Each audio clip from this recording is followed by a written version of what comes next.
Can we sleep in your barn? Those 6 words would shatter a hardened rancher's carefully built walls and resurrect a heart he'd buried alongside his wife and child. Silas Gentry thought he'd found safety in solitude, but when a desperate young woman and 2 freezing children appeared at his barn door on that bitter Montana night in 1883, he faced a choice that would define the rest of his life. Stay with me until the end and comment your city so I can see how far this story travels. The wind that evening carried more than snow across the Montana territory. It carried the weight of decisions, yet unmade, of lives hanging in a balance as delicate as frost on a window pane. Silas Gentry had learned to read the wind the way other men read newspapers, and what he heard in its howl as dusk settled over his ranch told him trouble was coming. He just didn't know it would arrive on 2 small feet wrapped in rags and be accompanied by the most haunting question he'd heard in 5 years. The ranch sat in a valley cupped by hills that rolled like frozen waves toward the horizon, their peaks dusted white even in early autumn. It was October 1883, and the territory was still raw, still finding its shape the way a river finds its course, through persistence and the wearing down of resistance. Silas's spread wasn't the biggest in the region, but it was substantial enough: 200 acres of grazing land, a sturdy barn built from timber he'd cut himself, and a house that had once held laughter, but now echoed with nothing but his own footsteps and the accusations that plagued his quiet hours. He was checking the barn's western wall where the wind liked to find gaps when he heard it. A sound so soft it might have been a branch scraping wood, except there were no trees close enough. Then it came again, more insistent: knock, knock, knock. 3 careful raps, almost apologetic in their timidity. Silas's hand moved instinctively to the rifle leaning against the feed bin. Rustlers had been working the valley for months, bold enough now to strike before full dark. The territorial marshal had warned him just last week. "They're getting desperate, Silas. Desperate men don't wait for midnight anymore." He moved toward this barn door with the practiced silence of a man who'd learned stealth during the war, his boots making no sound on the packed earth floor. The knocking came again, and now he could hear something else: a child's cough, quickly muffled, and a woman's whispered, "Shh." His fingers tightened on the rifle. Rustlers didn't bring children. Indians didn't knock, which meant whoever stood on the other side of that door was either truly desperate or running from something worse than the coming storm. Silas threw the bolt and yanked the door open in one motion, rifle raised, his finger resting lightly on the trigger. For a moment, the 3 figures before him seemed like apparitions conjured by the wind.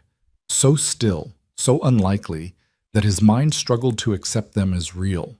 The woman, no, girl really, couldn't have been more than 17, stood in the center, one hand holding a boy of perhaps 5 or 6, the other arm wrapped around a girl who looked to be 8 or 9. All 3 wore clothes that might once have been decent, but were now little more than rags held together by hope and determination. The boy's feet, Silas noticed with a jolt that went through him like lightning, were wrapped in burlap sacks tied with twine. The little girl's lips had taken on the blue-gray tinge that preceded frostbite, and the young woman's eyes. God, her eyes were the color of slate before a storm, and held a kind of fierce, cornered dignity that reminded him of a cougar he'd once found caught in a trap, injured but still dangerous, still proud. "Can we sleep in your barn, sir?" Her voice was steady despite the cold that must have been seeping into her bones, despite the way her whole body trembled with more than just the temperature. "Just tonight. The storm's coming, and we won't make it to town. We won't be any trouble. We'll be gone before dawn." Silas lowered the rifle slowly, his mind still catching up to what his eyes were showing him. The boy swayed slightly, his small face pinched with exhaustion and cold. The girl beside him, his sister clearly, they had the same dark hair, the same sharp chin, pressed closer to the older one's side, her eyes never leaving Silas's face with an intensity that was unnerving in one so young. "Where are your people?"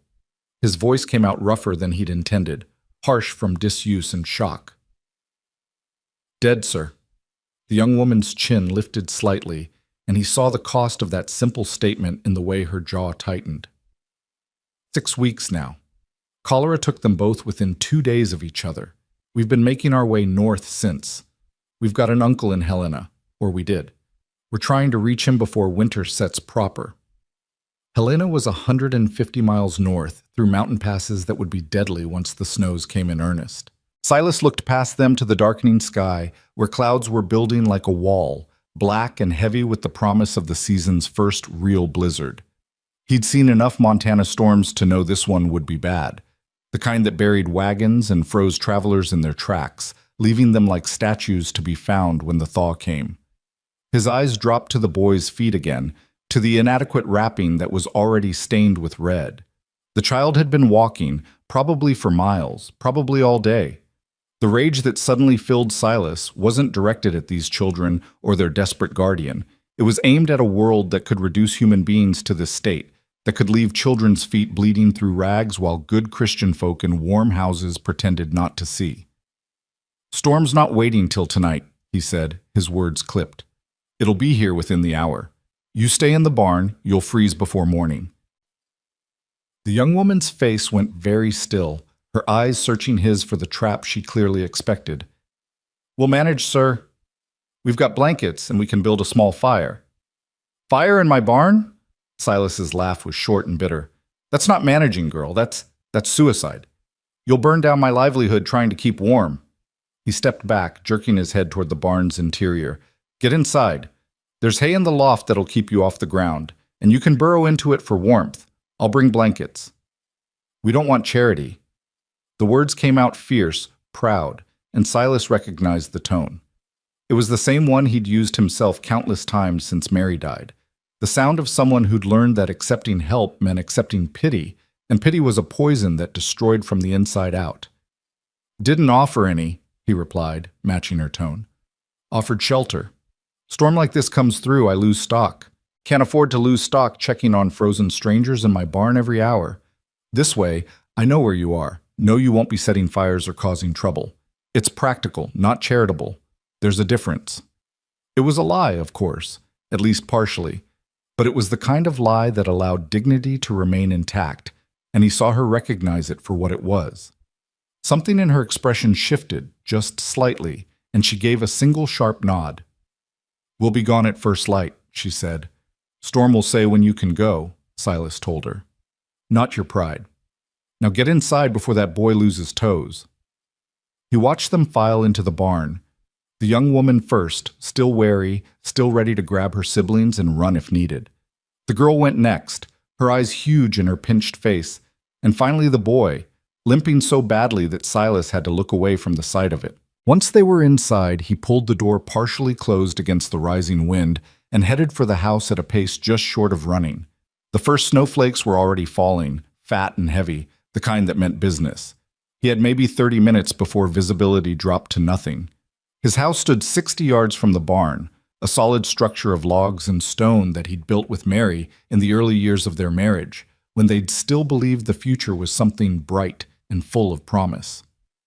He didn't let himself think about her as he moved through the rooms, gathering what he needed. Wool blankets from the chest at the foot of his bed, a lantern, matches, and from the kitchen, bread and cheese, and the remains of the stew he'd made 2 days ago. The dust on the toy horse on the mantelpiece caught his eye as he passed through the parlor, and his steps faltered. Lily would have been 5 now, if she'd lived. The same age as that boy in the barn. He'd carved that horse during Mary's pregnancy, his hands shaping the wood while she knitted tiny clothes and hummed hymns about joy and grace and blessings. Neither of them had known that she was humming her own funeral songs. Silas shook his head sharply, banishing the memory, and kept moving. The past was a well he'd learned not to peer into too often, and he wasn't about to start now. When he returned to the barn, the young woman had gotten the children up into the hayloft. He could see them huddled together in the dim light, the boy already half asleep against his sister's shoulder. The older girl was trying to arrange loose hay around them for insulation, her movements efficient despite her obvious exhaustion. "Got blankets," Silas called up. "And food. You eaten today?" "We're fine, sir," but her eyes went to the bundle in his arms with an hunger that belied her words. That wasn't the question. He climbed the ladder, moving carefully with his burden. The loft was warmer than the ground floor, as he'd known it would be. Heat rose, and the animals below generated enough warmth to take the worst edge off the cold. Up close, he could see details he'd missed in the fading light outside. The young woman's hands were raw and cracked, her fingernails broken down to the quick. The little girl's dress had been mended so many times that it was more patch than original fabric. And the boy, Christ, the boy's eyes had the glazed look of fever. "He's sick," Silas said flatly, kneeling beside them. "Just tired." But the young woman's voice wavered. "He'll be fine with rest." Silas unwrapped the boy's feet with gentle hands, revealing the damage beneath. The child whimpered but didn't pull away, which told Silas the boy was either too exhausted or too accustomed to pain to protest. The soles of his feet were a mass of blisters, some broken, some infected. How far had they walked on these feet? How many miles of Montana territory had this child crossed while in agony? "This is bad," Silas said quietly. He looked up at the young woman who was watching him with eyes that expected condemnation. "Needs cleaning and proper bandaging. Might need more than that if the infection's taken hold." "We'll manage," she said again, but there was less conviction in it now, less certainty. "Will you stop saying that?" Silas stood abruptly, frustration bleeding into his voice. "You clearly can't manage. That's not weakness, it's just fact. The boy's got infection in both feet, you're half-starved, and this one," he gestured to the girl, "is well on her way to pneumonia, if that cough is any indication. Managing would have been stopping in the last town, finding work, staying put till you could outfit yourselves proper for the journey." "There was no work?" The young woman's voice went hard and flat. "Not for us. Not after what our father did." "And what did your father do?" She lifted her chin, that same proud, defiant gesture. "Borrowed money he couldn't pay back. Made promises he couldn't keep. Cheated at cards when he got desperate. By the time he died, half the town wanted his blood, and the other half wanted his debt settled. We couldn't stay. We tried, but—" Her voice broke just for a moment before she pulled it back under control. "We left in the night. Took what we could carry. This is what we could carry." Silas looked at the three of them, at the fierce, frightened girl trying to parent her siblings, at the feverish boy who should have been playing with toy horses instead of walking himself bloody, at the little girl whose eyes held too much understanding for her years. "What's your name?" he asked. She hesitated, as if even that much information was dangerous to give. Then, Nora Hale. This is Clara," she touched the girl's shoulder, "and Ben." "Silas Gentry. This is my land, my barn, and for tonight at least, you're under my protection. That means you do what I tell you, when I tell you. Understood?" Nora's eyes narrowed. "What do you want in return?"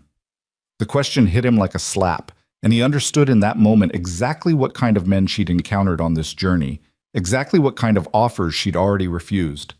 His hands clenched at his sides, rage building again. Not at her, never at her, but at every man who'd looked at a desperate girl with hungry eyes and seen opportunity instead of humanity. "Not a damn thing," he said, his voice low and hard. "Except that you stay alive, and those children don't lose any more than they already have. That's what I want. That a problem for you?"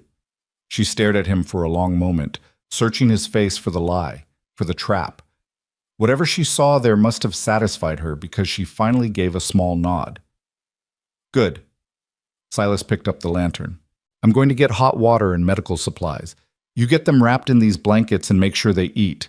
All of you eat. When I come back, I'm cleaning and bandaging that boy's feet, and there's not going to be any argument about it. Clear?" "Clear." He was halfway down the ladder when her voice stopped him. "Mr. Gentry?" "Thank you." Silas didn't turn around. He couldn't. If he did, she'd see the way his jaw was working, the way his eyes had gone hot with tears he hadn't allowed himself to shed in years. "Silas," he said roughly. "Just Silas." The storm hit in earnest as he made his way back to the house, the snow coming down so thick and fast that he could barely see the ground beneath his feet. By the time he reached the porch, the barn had disappeared into the white wall of the blizzard, and he knew with absolute certainty that if those three souls had still been out on the road, they'd have died tonight. Frozen solid, buried under drifts, to be found in the spring as nothing but bones and tattered cloth.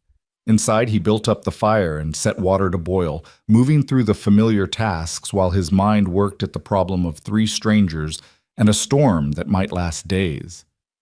He had supplies enough: flour, salt pork, dried beans, coffee. He'd put up preserves in the summer, though he'd barely touched them. There was meat hanging in the smokehouse, and the cellar was full of root vegetables. He could feed them. That wasn't the issue. The issue was what came after. Because Nora Hale might believe they'd be gone at first light, might believe she and her siblings would somehow make it to Helena before winter locked down the passes, but Silas knew better. That boy wouldn't be walking for weeks, maybe longer. The infection in his feet could turn serious, could turn deadly, if not treated properly. And even if by some miracle they all recovered, even if the weather cleared, winter was coming fast and hard, and there was no way 3 people on foot were crossing that distance before the deep snows fell, which meant they'd be here longer than a night, probably longer than a week. Possibly. Silas shook his head sharply, refusing to follow that thought to its conclusion. He didn't need complications, didn't need people in his life, in his space, in his carefully constructed solitude. He'd learned to be alone, learned to prefer it, learned that alone meant safe, meant nobody else could die while he stood helpless and useless and paralyzed by his own cowardice. But when he loaded the hot water, bandages, and salve onto a tray and headed back out into the blizzard, when he fought his way through a wind that tried to knock him off his feet and snow that stung like needles, he knew he was already caught, already involved, already responsible in a way that terrified him more than any storm ever could. The barn was dark except for the single lantern in the loft. He could hear Clara's cough even before he opened the door, a deep, rattling sound that spoke of lungs full of fluid. Wonderful. Infection in the boy, pneumonia brewing in the girl, and Nora herself running on nothing but will and determination. When he climbed back into the loft, he found them exactly as he'd left them, huddled together under the blankets, the bread and cheese untouched beside them. "You didn't eat," he said, setting down the medical supplies. "We were waiting," Nora said quietly. It seemed polite. "Polite?" Silas laughed, but there was no humor in it. "Girl, politeness is for tea parties and church socials. This is survival. Eat the damn food." He turned his attention to Ben, who watched him with wide, feverish eyes as Silas unwrapped his feet again. The boy was burning up, his small body radiating heat even in the cold barn. The infection was worse than Silas had feared. Angry red lines were starting to track up from the worst of the blisters, heading toward his ankles like poisonous vines. "This is going to hurt," Silas told him quietly, meeting those fever-bright eyes. "I'm sorry for that. But if we don't clean it proper, you could lose more than your toes, you understand?" Ben nodded, his small face solemn and far too old for his years. "You scream if you need to," Silas continued, dipping a cloth in the hot water. "Nobody here will think less of you. Sometimes the bravest thing a man can do is admit when something hurts." He worked as gently as possible, cleaning away the dirt and dried blood, draining the worst of the blisters, applying salve that made Ben whimper and bite down on his lip until it bled. Nora held her brother's hand throughout, murmuring quiet words of comfort that Silas couldn't quite hear but felt in his chest nonetheless. Clara fell asleep against Nora's shoulder, her cough finally quieting. The bread and cheese slowly disappeared, probably into Nora's pocket for later, when she thought Silas wouldn't notice. He pretended not to see. When he finally finished bandaging Ben's feet, the boy was pale and shaking, tears tracking silently down his cheeks. Silas pulled the blanket back over him with gentle hands. "You did good, son," he said softly. "Real good." "Thank you, sir," Ben whispered. "Silas," he corrected. "Just Silas." He gathered his supplies, ready to retreat back to his empty house and his silent rooms, but Nora's voice stopped him again. "Why are you helping us?" It was a fair question, a good question. Silas looked at her, really looked at her, and saw not just desperation but intelligence, saw not just fear but courage, saw someone who'd stepped into the role of mother to her siblings because there was nobody else, and was carrying it with a grace that shamed him. "Because someone should," he said finally. "And I'm the one here." "That's not much of a reason. It's the only one I've got." He was halfway down the ladder again when he heard her speak, so quietly he almost missed it over the wind. "Your wife, the one whose things fill that house. What happened to her?" Silas froze, his hands gripping the ladder rung so tightly his knuckles went white. Nobody in town asked him about Mary anymore. They'd learned not to. Ezekiel knew, of course, had been there that terrible night, but even he had the sense to leave it unspoken. "She died," Silas said, his voice barely audible. "5 years ago. Her and our daughter both. I'm sorry." "Don't be. It was my fault." He didn't wait for her response, didn't want to hear whatever platitude she might offer. He just descended the ladder and walked out into the storm, where the wind could drown out the sound of his own thoughts and the snow could hide the expression on his face. The house felt colder than the barn when he finally stumbled inside, shaking snow from his coat and stamping feeling back into his feet. The fire had burned down to embers, and he stood in front of it for a long time, not bothering to rebuild it, just watching the fading light and remembering another night when snow fell and a woman screamed and he stood frozen in town, too afraid to come home, too much of a coward to face what was happening. Mary had gone into labor 2 months early. She'd been alone except for old Mrs. Henderson from the neighboring ranch, who'd come when she heard the screams, but had no medical training, no knowledge of how to handle a breech birth or stop the bleeding that came after. By the time Silas made it back, by the time he finally forced himself to ride through the storm he'd been hiding from, it was over, both of them gone. Mary's eyes still open, staring at nothing. The baby, his daughter, his Lily, so tiny and perfect and utterly, completely still. He'd been in town drinking, trying to work up the courage to come home, to face impending fatherhood, to stop being terrified that he'd fail them both. And in his cowardice, he'd done exactly that. He'd failed them in the worst way possible. Silas pulled in a shaking breath and forced his hands to unclench. That was the past. It was done. No amount of remembering would change it. No amount of guilt would bring them back. He'd learned to live with it the way a man learns to live with a missing limb, aware always of the absence, of the phantom pain, but functional nonetheless. The storm raged outside, shaking the windows, howling down the chimney. Somewhere in his barn, 3 strangers huddled together for warmth, depending on him to keep them alive. The weight of that responsibility should have terrified him, should have sent him right back to that bottle he kept hidden in the kitchen, the one he'd managed to ignore for the better part of a year now. Instead, for the first time since Mary died, Silas felt something other than the gnawing emptiness that had become his constant companion. He felt needed, necessary, like maybe his continued existence wasn't just an accident or a punishment, but served some purpose he hadn't yet understood. It was a dangerous feeling. Hope always was. He rebuilt the fire and tried not to think about gray eyes the color of storm clouds, or small hands that held on to each other with the fierce determination of those who had nothing else left to lose, or the fact that somewhere deep in the frozen wasteland of his chest, something long dormant had begun, ever so slightly, to thaw. Outside, the wind howled and the snow fell, and the night stretched long and dark across the Montana territory. In the barn, Clara coughed in her sleep. Ben whimpered from dreams of pain and cold, and Nora Hale lay awake, staring at the barn rafters, wondering if they'd finally found safety, or if this was just another stop on a journey that would end the same way all their other stops had ended, in disappointment and betrayal and the necessity of running again. Neither she nor Silas slept that night, both of them listening to the storm, both of them wondering what morning would bring. Both of them already changed in ways they didn't yet understand by 6 simple words spoken at a barn door. "Can we sleep in your barn?"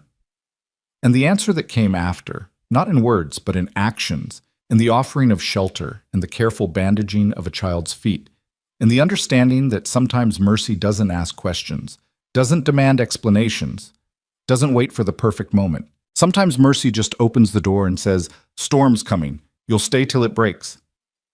Even if neither party quite understands yet that the real storm, the one that will either destroy them all or rebuild them into something neither broken nor whole, but something altogether new, hasn't even begun. Morning came not with light, but with a gradual lessening of the darkness, the blizzard still raging so fiercely that Silas couldn't see the barn from his kitchen window. He'd been up for hours, moving restlessly through the house, stoking fires and brewing coffee he didn't drink, his mind circling back again and again to the 3 people sleeping in his barn. Or not sleeping. He suspected Nora Hale wasn't the type to rest easy, especially not in a strange place, depending on the charity of a man she didn't know. He'd told her it wasn't charity.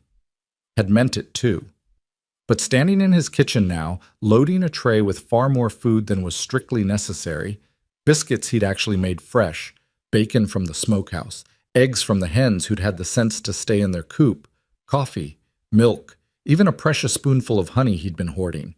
He had to admit that maybe he'd been lying to them both. This was charity, or something like it. Something that felt suspiciously like caring, which was even more dangerous. The wind nearly knocked him off his feet when he stepped outside, and the cold hit like a physical blow. He bent his head against it and pushed forward, following the path he'd worn the night before, now completely buried under fresh snow. Each step took effort, his boots sinking deep, and by the time he reached the barn door, his lungs burned and ice had formed in his beard. Inside, the animals shifted and stamped, restless from the storm. His mare, Daisy, nickered a greeting, and he made a mental note to check on all of them properly once he'd dealt with his human guests. The loft was quiet except for that same rattling cough from Clara, slightly worse than it had been the night before. Silas climbed the ladder carefully, balancing the tray, and found them awake, or at least Nora was, sitting upright with her back against a hay bale, both children tucked against her sides. Her eyes tracked him with the wariness of a wild thing, but she didn't speak until he'd set the tray down. "The storm hasn't broken," she said. It wasn't a question. "Won't for a while yet. Day, maybe two." He gestured to the food. "Figured you'd be hungry." "We can't. If you say you can't accept it, I'm going to dump this whole tray in the hay and waste it all, and then we'll all feel foolish. Eat." A smile ghosted across her face, so quick he almost missed it. "You're not very good at this." "At what?" "Being kind. You do it like it's a burden." "Maybe it is." But he found himself almost smiling back, which was disorienting enough that he had to look away. "How's the boy?" As if in answer, Ben stirred and whimpered, his small face flushed with fever. Nora's hand went immediately to his forehead, and Silas saw the fear flash across her features before she could mask it. "He's worse," she admitted quietly. Silas knelt beside them and checked the bandages on Ben's feet. The infection had continued to spread overnight, the red lines now reaching halfway to his knees. The child was burning up, his breathing shallow and rapid. "He needs a doctor," Nora said, and he could hear the desperation she was trying to keep out of her voice. "Nearest doctor is in town, 6 miles away. Can't make it there in this storm, and even if we could, Doc Hartwell wouldn't come out in this weather for love or money." Silas sat back on his heels, thinking. "But I've got medicine in the house. Willow bark tea for the fever, and I've got sulfur powder that might draw out the infection. Used it on horses. Should work the same on people." "Should?" Nora's eyes went sharp. "Will," he corrected with more confidence than he felt. "Will work, but he needs to be somewhere warmer than this. That fever needs to break, and it won't do it out here. We can't impose—" "Stop." Silas held up a hand. "Just stop with the pride for 5 minutes and think about what's best for your brother. He stays out here, he might not see tomorrow. In the house, he's got a chance. That's not charity or kindness or whatever you want to call it. That's just arithmetic." Nora stared at him for a long moment, and he could see the war happening behind her eyes, the need to protect her siblings fighting against the stubborn independence that had probably kept them alive this long. Finally, she gave a single, sharp nod. "Just until he's better." "Just until the storm breaks and he can walk?" Silas countered. No point in making promises neither of them believed. "Now eat something before the food gets cold. I'll ready the house." He was halfway down the ladder when Clara spoke for the first time, her voice small and hoarse from coughing. "Mister, do you got a wife?" Silas froze. Nora made a sharp sound that might have been a reprimand, but Clara continued, undeterred. "It's just, Nora said we can't go in a man's house if he don't got a wife. She said it ain't proper." "Clara," Nora started, but Silas cut her off. "Had a wife," he said, still not turning around. "Don't anymore. And your sister's right. It ain't proper, but proper doesn't mean much when weighed against staying alive. You ask any preacher in the territory, he'll tell you God values life over propriety. Probably. I'm not much for preachers, so I couldn't say for certain." He climbed down before Clara could ask any more questions, before Nora could see the way his hands were shaking.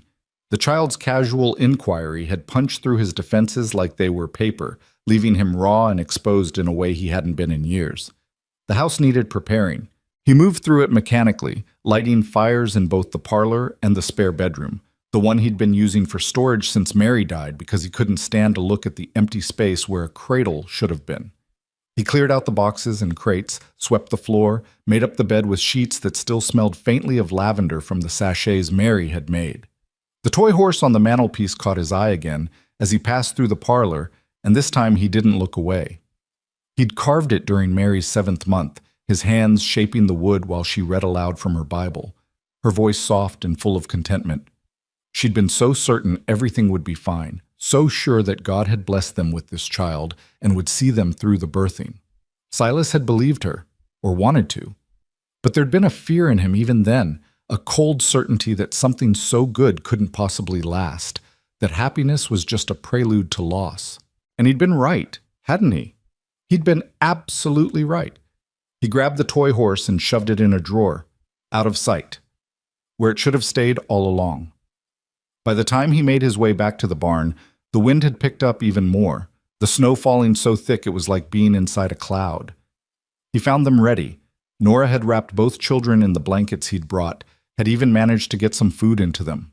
Ben was limp and feverish, his eyes unfocused, but Clara was alert, watching everything with those two old eyes.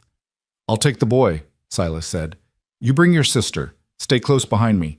If you lose sight of me in the storm, stop moving and yell. Don't try to find your way. You'll get turned around and freeze. Understand?" Nora nodded. He could see her jaw set with determination as she lifted Clara, who despite her small size seemed to take all of Nora's strength to carry. Silas wrapped Ben in his own coat before picking him up, cradling the boy against his chest. The child was so light it made his heart hurt. Too light, all bones and sharp angles where there should have been healthy flesh. How long had they been starving? How many meals had Nora skipped to make sure her siblings ate? The journey from barn to house felt like crossing the whole territory. The wind fought them for every step, and more than once Silas had to stop and make sure Nora was still behind him. Her slight figure bent nearly double against the gale, Clara's face buried in her sister's shoulder. When they finally stumbled through the door, all of them were covered in snow and shaking from more than just the cold. "Bedroom's there," Silas said, jerking his head toward the hallway. "Get the boy on the bed. I'll start the tea." But Nora stood frozen in the entryway, staring around at the house with an expression he couldn't quite read. It wasn't until Clara whispered, "It's so warm," that he understood. This was probably the first real warmth they'd felt in weeks, maybe months. "Fire's in the parlor, too," he said gruffly, suddenly embarrassed by his own comfort, by the fact that he'd had all this space and heat and safety while they'd been sleeping in barns and walking themselves bloody. "Get yourselves settled. I'll be back." In the kitchen, he set water to boil and measured out willow bark, trying to remember the proportions old Doc Hartwell had taught him back during the war. Too much, and it would make the boy sicker. Too little, and it wouldn't touch the fever. He added a pinch of this, a handful of that, working from memory and instinct and the kind of desperate hope that felt suspiciously like prayer. When he carried the tea to the bedroom, he found Nora sitting on the edge of the bed, her hand on Ben's forehead, her face pale and tight with worry. Clara was curled in a chair by the window, wrapped in a quilt, watching the storm with fascinated horror. "This is for the fever," Silas said, setting the cup down. "He needs to drink all of it, even though it tastes like hell. After that, I'll treat his feet again." "He's so hot," Nora whispered. "I've never felt him this hot." "Fever means his body's fighting. That's good. Means he's still fighting." Silas helped prop Ben up, supporting the boy's head while Nora coaxed the tea between his lips.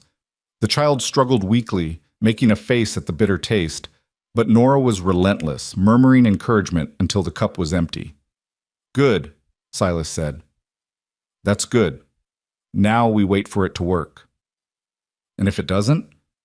He met her eyes, those storm-gray eyes that held too much fear and too much strength all at once. "Then we try something else, and then something after that. We keep trying until it works. Or until it's too late. Not going to be too late."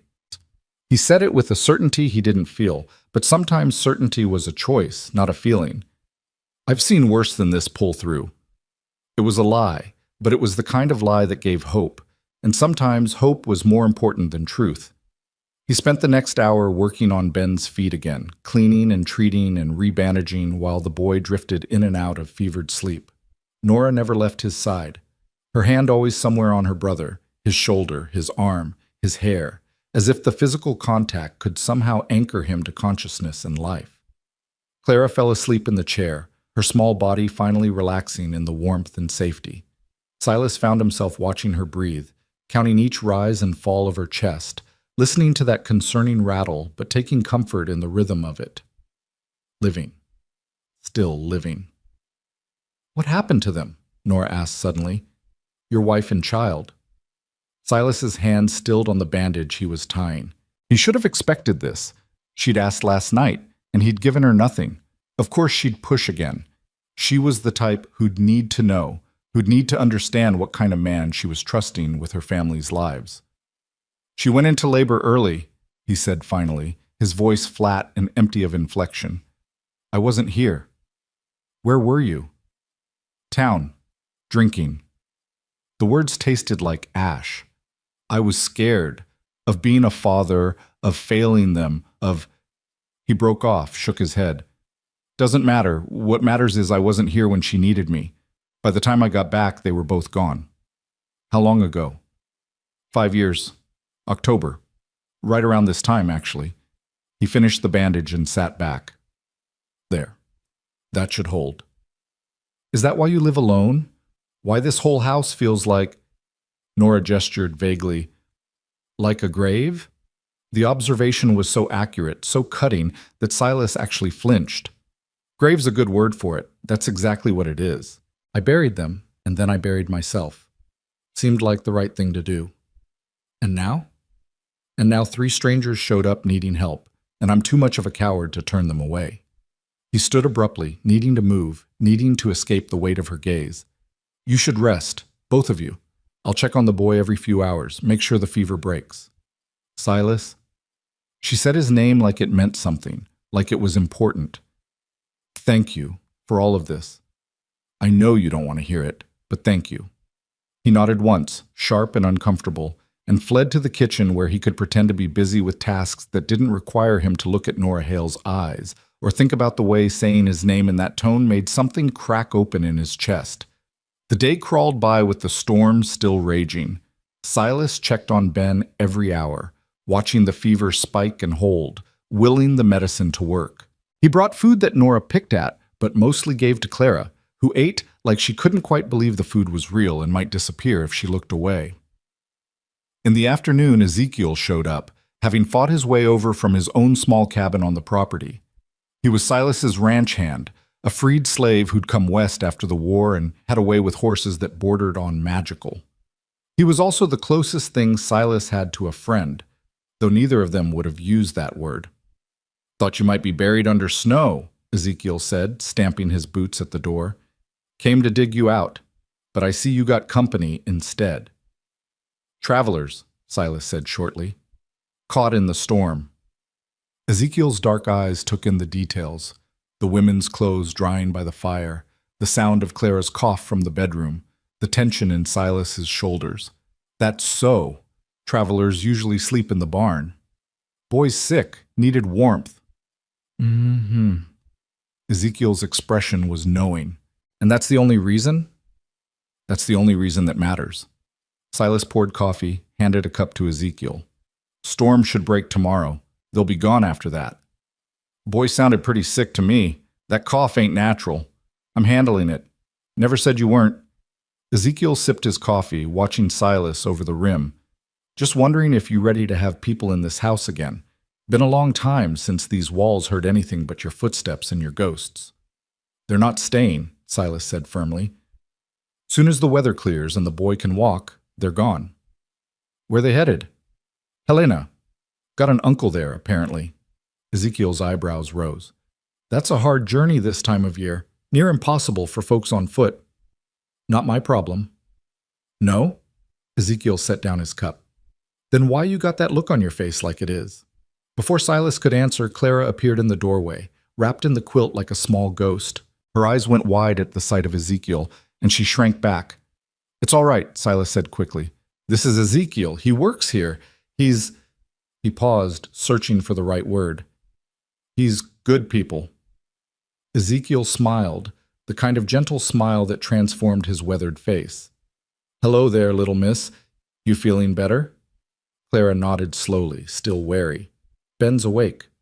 He asked for water. Silas was moving before she finished speaking, Ezekiel right behind him. In the bedroom, they found Ben conscious but confused, his eyes unfocused as Nora tried to get him to drink. The fever's broken, she said, and there was relief in her voice so profound it made her shake. I think he's through the worst of it. Silas felt something in his chest loosen, some tension he hadn't realized he'd been carrying. Good. That's good. Keep him drinking. Water, broth if you can get it down him. And those feet need to stay elevated and clean. Ezekiel caught his eye, and there was something in his expression. Approval, maybe, or understanding. I'll stay close, he said quietly, in case you need help with anything.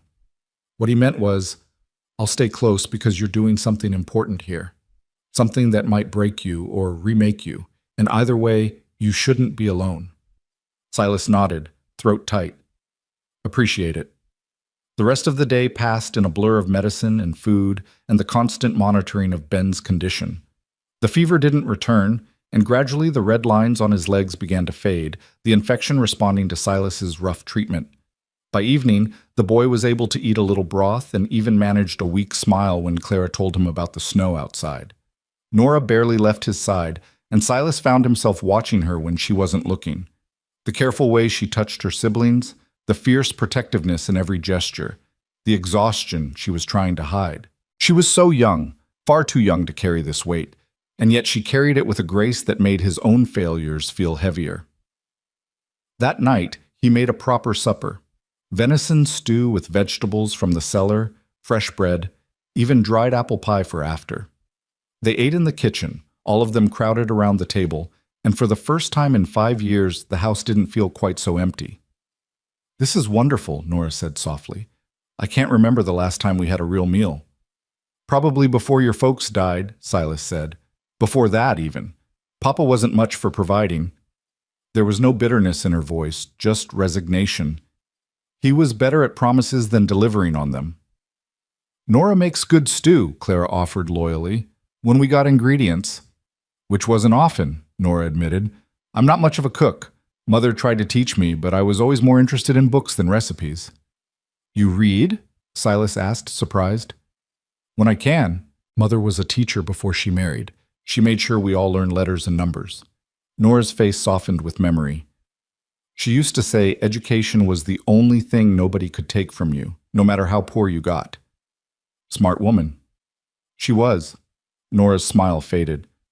I wish... She broke off, shaking her head. It doesn't matter what I wish. She's gone, and wishing won't bring her back. Silas understood that particular futility all too well. No, he agreed quietly. It won't. After supper, Nora insisted on washing the dishes despite Silas's protests. He watched her work, her movements efficient, and found himself struck by how easily she'd slipped into the rhythms of his kitchen, how natural it felt to have her there. Dangerous thoughts, thoughts he had no business entertaining. When Ben and Clara were finally settled for the night, Nora lingered in the parlor where Silas sat pretending to read a book he'd already read 3 times. She stood by the fireplace, her fingers trailing across the mantel, and stopped at the place where the toy horse used to sit. There's dust here, she said quietly, like something was removed recently. Silas said nothing. Something small, child-sized maybe. Her eyes met his. A toy? Horse, he admitted roughly. I carved it for my daughter. What was her name? Lily. The name felt strange in his mouth, sharp and sweet all at once. He hadn't said it aloud in years. We were going to name her Lily. That's beautiful. Nora turned back to the empty space on the mantel. Where is it now? Put it away. Seemed wrong to have it sitting there when she never got to hold it. Or maybe, Nora said softly, it seemed wrong because it reminded you that she was real, that she existed, even if only for a moment, that she mattered. The words hit like a blow, and Silas found himself on his feet, anger flaring hot and defensive. "You don't know what you're talking about." "Don't I?" She turned to face him fully. "I watched my parents die, Silas. Watched them waste away, helpless to do anything. And after, I wanted to forget. Wanted to pretend it never happened, that they never existed, because remembering hurt too much. But Clara and Ben needed me to remember. Needed me to tell them stories about Mama's laugh and Papa's terrible jokes. Needed the memories to stay alive, even when everything else was gone. It's not the same, isn't it?" Her voice was gentle but unyielding. "You put away the toy because remembering hurts, but forgetting would hurt more. That toy, that's proof she was loved, that she mattered. That's not something to hide away." Silas opened his mouth to argue, to defend his choice, but the words wouldn't come. 'Cause she was right. God help him, this 17-year-old girl who'd been through hell and come out still fighting was absolutely right. "She was loved," he said finally, his voice breaking. "More than I knew how to say." "Then say it now." Nora moved to the drawer where he'd hidden the toy, opened it with the kind of gentle determination that suggested she'd been watching him more carefully than he'd realized. She pulled out the wooden horse and held it up to the firelight, examining the careful craftsmanship. "Tell me about her. Tell me what she meant to you." And somehow, impossibly, he did. The words came haltingly at first, then faster, spilling out like water through a broken dam. He told her about Mary's pregnancy, about his fear and excitement all tangled together, about the plans they'd made, the future they'd imagined, about the moment he'd held his daughter's tiny, still body and felt his heart crack clean through. "I wasn't there," he said again, the old refrain. "I should have been there, and I wasn't." "No," Nora agreed. "You weren't, and that's something you'll have to carry." "But Silas," she set the toy horse back on the mantel, in its old place where it caught the firelight and threw dancing shadows. "She was loved. You loved her. That matters. That will always matter." He stared at the toy horse, at the proof of his love and his failure all carved into one piece of wood, and felt something shift inside him. Not healing, it was too soon for that, might always be too soon, but maybe the beginning of acceptance, the understanding that he could carry both the love and the loss, that one didn't cancel out the other. "Thank you," he said quietly. Nora smiled, and it transformed her face from merely pretty to something approaching beautiful. "You're welcome. For what it's worth, I think you're a good man, Silas Gentry. A good man who made a mistake. There's a difference." She left him then, disappearing into the bedroom where her siblings slept, and Silas stayed in the parlor until the fire burned down to embers, staring at the toy horse and remembering. Not just the pain this time, but the joy too.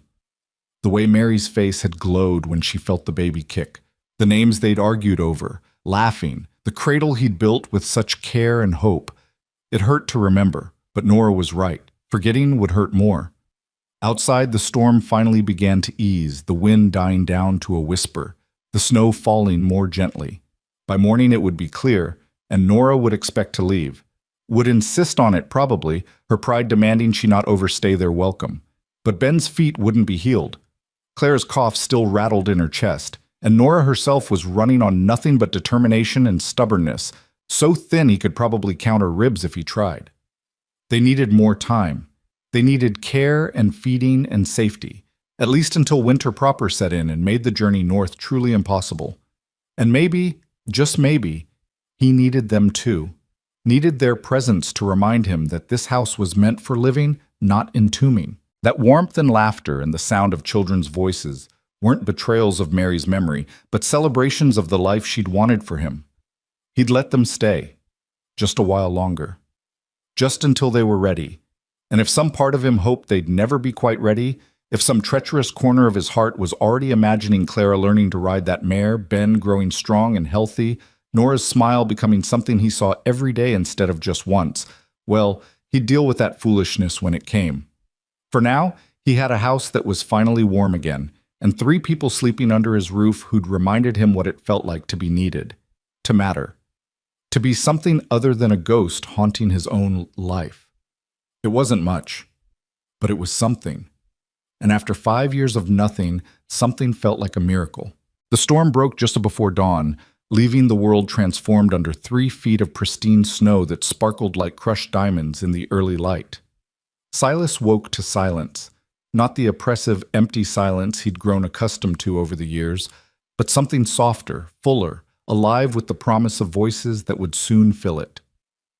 He lay in his bed listening to the house settle and creak, and heard Clara's cough from down the hall, followed by Nora's gentle murmur of comfort, the sounds of a family, the sounds of life. He should have felt invaded, crowded, uncomfortable. Instead, he felt something dangerously close to contentment. By the time he made it to the kitchen, Nora was already there, standing at the stove with an expression of determined concentration as she attempted to work his cast-iron skillet. She'd braided her hair back from her face, and in the morning light streaming through the window, she looked even younger than 17, a child herself, playing at being grown. "I was trying to make breakfast," she said without turning around, somehow sensing his presence, "to repay you for all your kindness, but I think I'm making a mess instead." Silas came to stand beside her and looked into the pan, where eggs were simultaneously burning and remaining raw in a way that defied physics. "You weren't lying about not being much of a cook. I warned you." But there was humor in her voice, not defensiveness. "Mother died before she could teach me properly, and after that there wasn't always food to practice with. Here." He took the spatula from her hand, their fingers brushing briefly, and felt an uncomfortable jolt at the contact. "You need to keep the heat lower, and you've got to keep them moving, like this." He demonstrated, salvaging what he could of the eggs. "Cooking's just paying attention, same as anything else worth doing." She watched him work with the same intense focus she brought to everything, and he found himself acutely aware of her proximity, of the way she smelled faintly of the lavender soap from Mary's old room, of how small she seemed standing next to him, and yet how much strength radiated from her slight frame. "There," he said gruffly, sliding the rescued eggs onto a plate. "Not pretty, but edible. That's all that matters. You make it look easy." "Practice. Had to learn after Mary died. It was either that or starve, and I was too stubborn for starving." He started fresh eggs in the pan. "You'll learn too, if you're here long enough." The words hung in the air between them, neither quite a question nor quite a statement. Nora's eyes found his, searching. "The storm's broken," she said quietly. "We should go. Boys' feet aren't healed. Girls got pneumonia brewing. And you look like a strong wind would knock you over." Silas kept his attention on the eggs, not trusting himself to look at her. "Storm might be over, but winter's just starting. You won't make it to Helena before the passes close. We have to try. Why?" The question came out sharper than he'd intended. "Because of pride? Because you'd rather die trying than accept help? That's not brave, Nora. That's just foolish." Her jaw set in that stubborn line he was beginning to recognize. "We can't stay here forever. Not asking you to, just asking you to stay until spring, until the children are healthy and the passes are clear and you've got a real chance." He finally looked at her. "That's not forever. That's just sensible. People will talk. People always talk. That's what people do." He plated the eggs with more force than necessary. "Question is whether you care more about what strangers think or about keeping your family alive." It was a low blow and he knew it. But desperation made men cruel sometimes. The thought of them leaving, of watching Nora load those children into a wagon and disappear into the still dangerous cold, made something twist painfully in his chest. Before Nora could respond, Clara appeared in the doorway, wrapped in a blanket and looking marginally better than she had the day before. "Is Ben awake?" she asked, her voice hoarse. "He said he wanted pancakes. Can we have pancakes?" The tension broke. Silas found himself almost smiling. "Pancakes, huh? That's ambitious for a boy who could barely eat broth yesterday." "He says his tummy's really hungry now." Clara climbed onto a chair at the table. "Nora, can we stay? I like it here. It's warm and there's real food and Mr. Silas has books." "You found the books?" Silas asked. Clara nodded enthusiastically. "In the room with all the dust, there's so many. Do you think I could read one?" "Clara," Nora said, a warning in her tone. "We've already imposed too much. Read whatever you want," Silas interrupted. Books don't do anybody any good sitting on shelves collecting dust. They need to be used. Nora's expression was a complicated mix of gratitude and frustration, and he could see the war still happening behind her eyes. But before she could mount another argument, the sound of hoofbeats outside drew their attention. Through the window, they could see riders approaching, 3 of them, picking their way carefully through the snow. Silas's jaw tightened. He recognized the lead horse, the preacher's bay mare, and where Reverend Marcus went, judgment usually followed. "Stay inside," he told Nora. "All of you, let me handle this." "Silas, please." He caught her arm gently. "Just this once. Let me handle it." He met them on the porch, pulling the door shut behind him. Reverend Marcus sat tall in his saddle, flanked by Thomas Whitmore, the town banker, and Sheriff Dale. All 3 wore expressions of grim purpose that made Silas's hackles rise. "Gentlemen," he said evenly, "storm brought you all the way out here?" "Concern brought us," Reverend Marcus replied, his voice carrying that particular tone of righteous certainty that set Silas's teeth on edge. "Ezekiel mentioned you'd taken in travelers. In your home. Unchaperoned. Travelers needed help. I provided it. Don't recall asking permission." "Silas," Thomas Whitmore leaned forward in his saddle, his banker's face arranged in an expression of false sympathy.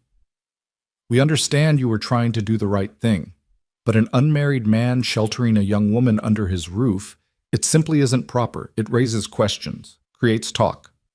"Let it talk then." Silas crossed his arms. "I'm not throwing sick children out into the cold because folks might gossip." "No one's suggesting you throw them out," the sheriff said, though his tone suggested that was exactly what at least some of them were suggesting. "But perhaps they could be accommodated elsewhere. The church has rooms, the boarding house, for which they'd need money they don't have." Silas's voice went flat and hard. "And speaking of money," he turned his attention to Whitmore. "I heard something about debts. The girl's father owed money when he died?" Whitmore had the grace to look uncomfortable. "Thomas Hale had significant debts, yes, gambling debts primarily. When a man dies, his obligations fall to his children? Children who are barely more than babies themselves?" Silas took a step forward, and all 3 men shifted in their saddles. "That's the kind of Christian charity you're peddling these days, Thomas? Collecting blood money from orphans? Now see here. No, you see here." Silas's voice was quiet, but carried the kind of authority that came from barely controlled rage. "Those children in my house have lost everything. Their parents, their home, damn near their lives trying to make it to family that might not even exist anymore. They showed up at my barn begging for shelter, and I gave it. That's what decent people do. That's what the Bible your preacher friend here loves quoting actually says to do." Reverend Marcus's face darkened. "The Bible also has things to say about propriety, about avoiding even the appearance of sin." "The appearance of sin?" Silas laughed, sharp and bitter. "That's what concerns you? Not actual suffering or actual need, but how things might look." He shook his head. "You know what I think? I think you're all so busy worrying about appearances that you've forgotten what substance looks like, what real faith looks like, what actual goodness requires." "We're trying to protect your reputation," Whitmore said stiffly. "And the girls. If word spreads that she's been living here alone with you, then word spreads. I don't give a damn about my reputation. Haven't for years." Silas met each of their eyes in turn. "Now, unless you've got legal grounds to remove them, and Sheriff, you know as well as I do that you don't, I suggest you head back to town before the snow gets too deep for those horses." The 3 men exchanged glances, clearly not having expected this level of resistance. Finally, Reverend Marcus straightened in his saddle, his expression hardening into something ugly. "Very well," he said coldly, "but don't expect the town's support when the consequences of your choices come home to roost, Silas. We tried to help you see reason. What happens now is on your head." They rode off, and Silas watched them go with a sinking feeling in his gut. He'd made enemies today, powerful ones. In a small town like theirs, that kind of enmity could be dangerous. The preacher controlled who was welcome in the church, which meant who was welcome in most social gatherings. The banker controlled credit, which meant survival for most ranchers during hard times. And the sheriff, while technically neutral, was known to look the other way when the town's important men wanted something done. He'd just painted a target on his back. Possibly on Nora's, too. The door opened behind him, and Nora stepped out, her face pale but set with determination. "I heard," she said quietly. "I'm sorry. We'll leave today. I won't let you ruin yourself for us." "Nobody's ruining anything." Silas turned to face her. "And nobody's leaving. Not today. Not this week. Not until I say so. You can't— My land. My house. My decision." He softened his tone slightly. "Nora, they were always going to talk. That's what small-minded people do when they've got nothing better to occupy themselves. But talk is just air. It can't hurt us unless we let it." "You don't understand." She wrapped her arms around herself, looking suddenly very young and very scared. "It's not just talk. In the last town, after Papa died, people said things, did things. They called me a debtor's daughter, said I was bad luck, said I'd bring shame to any decent family. The boys—" She broke off, her jaw working. "Some of them thought a girl with no family and no money was fair game. That's why we left. That's why we've been running." Cold rage flooded through Silas, so intense it made his vision narrow. "Did they hurt you?" "They tried." Her chin lifted with that familiar pride. "I had Papa's knife. They learned I knew how to use it." "Good." The single word came out hard as stone. "And if anyone tries anything like that here, they'll learn I know how to use a rifle. And unlike you, I won't just scare them off." Something shifted in Nora's expression. Relief, maybe, or gratitude, or something more complex that Silas couldn't quite name. "Why are you doing this?" she asked softly. "Really? What are we to you?" It was the same question she'd asked that first night, and he still didn't have a good answer. Or rather, he had several answers, none of which he was quite ready to speak aloud. "Because you remind me what it feels like to be alive. Because your siblings need someone, and I need to be needed. Because looking at you makes me think maybe I could be something other than a ghost haunting his own life." "You're people who needed help," he said finally. "That's enough." She studied his face for a long moment, and he had the unsettling feeling she could see right through him, could read all the things he wasn't saying. Then she nodded slowly. "All right," she said. "We'll stay. But only until spring, and I'll work for our keep. I can cook, or learn to. I can clean and mend and help with the ranch work. I won't be charity, Silas. I can't be." "Deal." He held out his hand, and after a moment's hesitation, she took it. Her hand was small and work-roughened in his, but her grip was firm. Strong. "Now get back inside before you freeze. And tell that brother of yours if he wants pancakes, he's going to have to wait till I finish the eggs." She smiled, a real smile this time, not the careful, guarded expression she usually wore, and disappeared back into the house. Silas stood on the porch a moment longer, looking out at the snow-covered valley and wondering what the hell he'd just committed himself to. The weeks that followed fell into a rhythm that was both strange and oddly natural. Ben healed slowly, his feet improving day by day until he could walk without limping, though Silas insisted he stay off them as much as possible. Clara's cough gradually eased, helped along by the warm house and regular meals and Silas's willingness to dose her with every home remedy he could remember. And Nora transformed his house.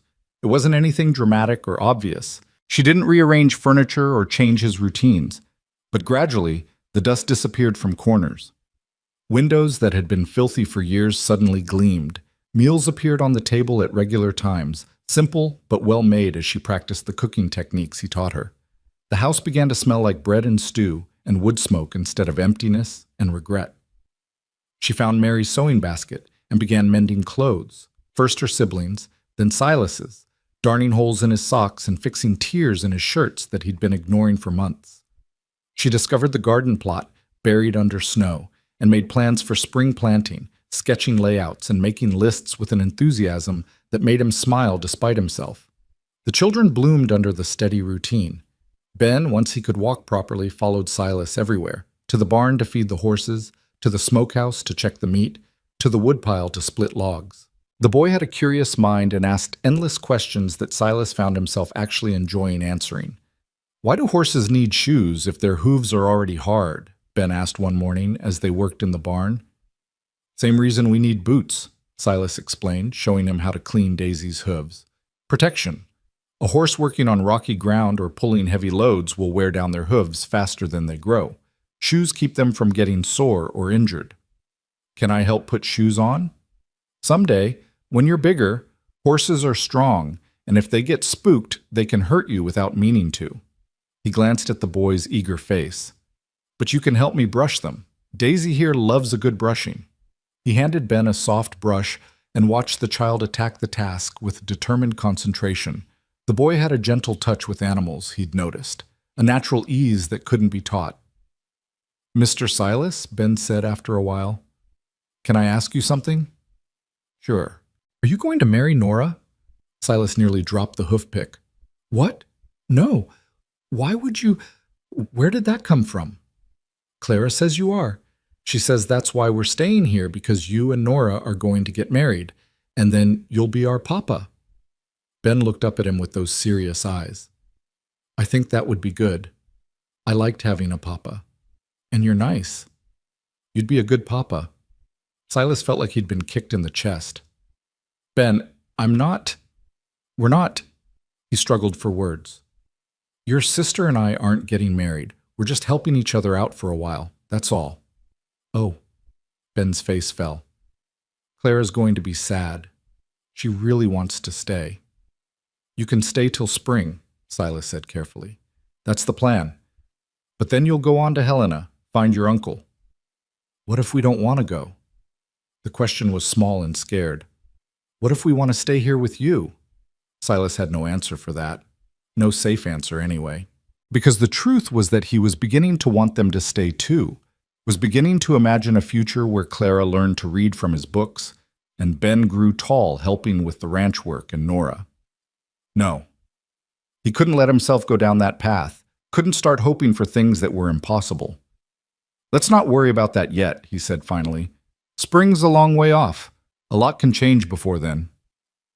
But the seed had been planted, and over the following days, Silas found himself noticing things he'd been trying not to notice.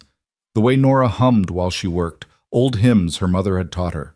The sound of Clara's laughter when Ben told her silly stories.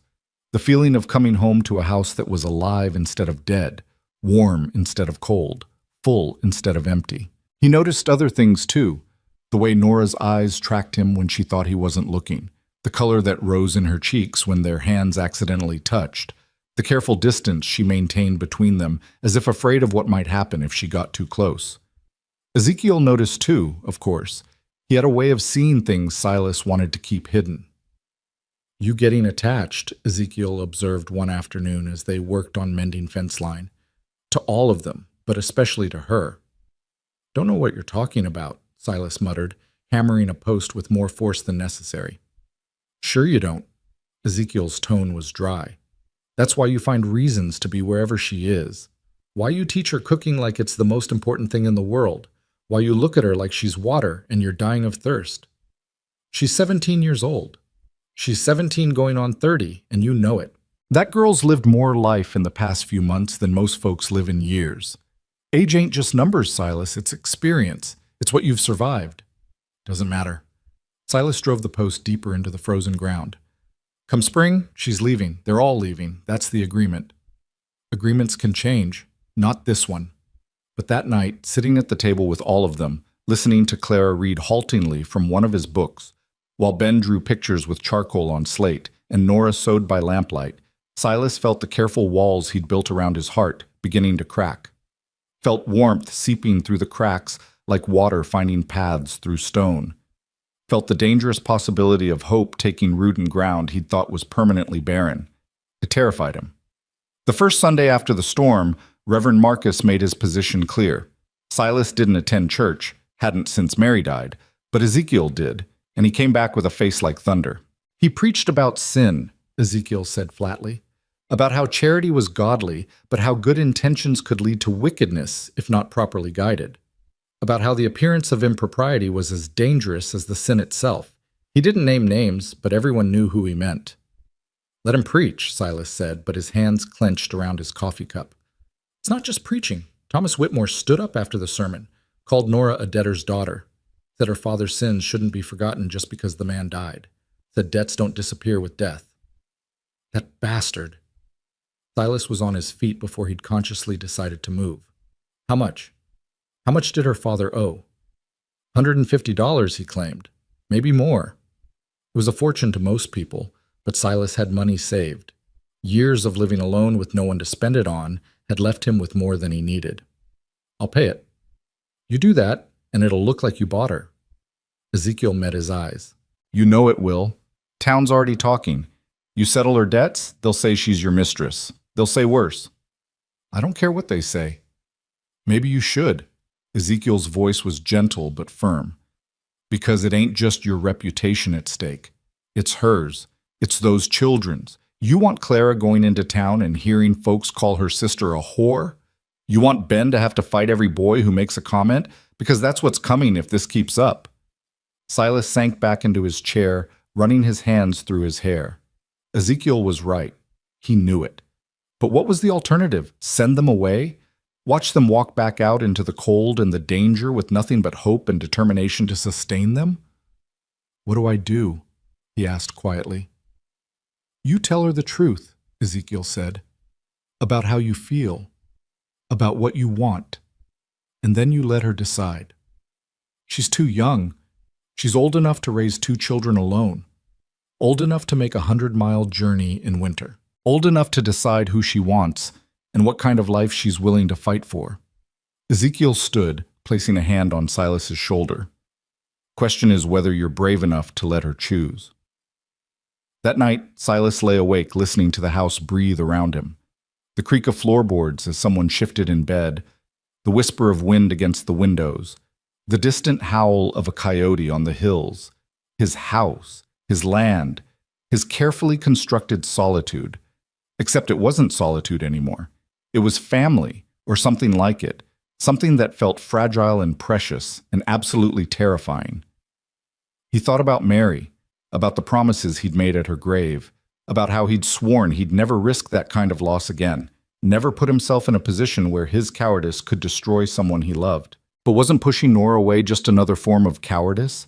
Wasn't hiding behind excuses about age and propriety and what people might think just another way of protecting himself at her expense? By dawn, he still had no answers. But he knew he couldn't keep pretending this was temporary, that come spring everything would just go back to the way it was. Because nothing was ever going back. He'd been changed by 6 words spoken at a barn door, by gray eyes that saw through his defenses, by the sound of children's laughter in rooms that had been silent too long. He found Nora in the kitchen, already working on breakfast. The morning light caught in her hair, turning the brown strands gold, and when she looked up at him, her smile was soft and unself-conscious, and so beautiful it hurt. "Morning," she said. "I made coffee. It's probably terrible. I still can't get the proportions right, but it's hot." "Nora," he said, and something in his tone made her smile fade, made her turn to face him fully. "We need to talk." "About what?" "Everything," he wanted to say. "About how you've taken my dead house and filled it with life. About how I watch you with your siblings and see the mother you'll someday be. About how the thought of you leaving makes me want to do something desperate and foolish." But before he could find the words, Clara burst into the kitchen, her face flushed with excitement. "Nora! Nora, come look! It snowed again and there's rabbit tracks everywhere, and Ben says maybe we can trap one for Stu." The moment shattered. Nora's eyes held his for a second longer, questioning, but then she turned to her sister. "All right, show me these tracks. But we're not trapping anything without asking Silas first." She followed Clara out, leaving Silas alone with his coffee and his cowardice, and the knowledge that he was running out of time. That eventually the town would force a choice. That eventually he'd have to be brave enough to speak or forever lose the chance. He just hoped that when the moment came, he'd find the courage that had failed him once before. Because this time, the stakes were higher than he'd ever imagined. This time it wasn't just his own heart on the line. It was Nora's, and Clara's, and Ben's, and the possibility of a future he'd stopped believing he deserved. Outside, he could hear the children's voices, bright and happy. Inside, the coffee grew cold in his cup. And somewhere between those two truths, Silas Gentry stood at a crossroads, knowing that whichever path he chose would define the rest of his life. He just had to find the strength to choose. The choice came sooner than Silas expected, and in a way he hadn't anticipated. 3 days after his aborted conversation with Nora, he took Clara riding on Daisy for the first time. The girl had been begging for weeks, and with the weather clear and cold, it seemed as good a time as any. He lifted her into the saddle, her small body barely making an impression on the mare's broad back, and watched her face transform with wonder. "She's so tall," Clara breathed, gripping the saddle horn with white knuckles. "She'll take care of you," Silas assured her, keeping one hand on Daisy's bridle. "She's the gentlest horse I've ever known. Used to belong to my—" He stopped, the words catching. "She was my wife's mare." Clara looked down at him with those two knowing eyes. "The one who died?" "Yes." "Did she like to ride?" "Loved it." The memory came unbidden. Mary on this same horse, her hair flying loose, laughing as she raced across the meadow with abandon that had both terrified and enchanted him. She used to say riding was like flying without leaving the ground. "That's pretty," Clara said softly. Then, with the blunt honesty of children, "Were you going to teach your little girl to ride too?" The question hit him square in the chest, but somehow it didn't hurt as much as it once would have. "Yes, I was. I used to imagine teaching her, watching her grow brave enough to ride alone." "You can teach me instead," Clara offered with such simple generosity that Silas had to look away. "If you want. I don't mind being second choice." "You're not second choice," he said roughly, and realized it was true. This child, with her persistent cough and her fierce love for her siblings, and her careful way of testing whether she was wanted, she wasn't a replacement or a substitute. She was Clara, entirely herself, and that was enough. "You ready to walk?" Her grin was answer enough. He led Daisy in slow circles around the yard while Clara clutched the saddle horn and giggled, her initial fear melting into delight.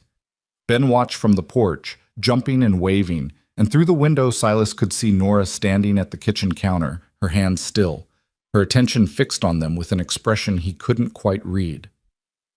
"Can I call you Papa?" The question came so quietly, Silas almost didn't hear it.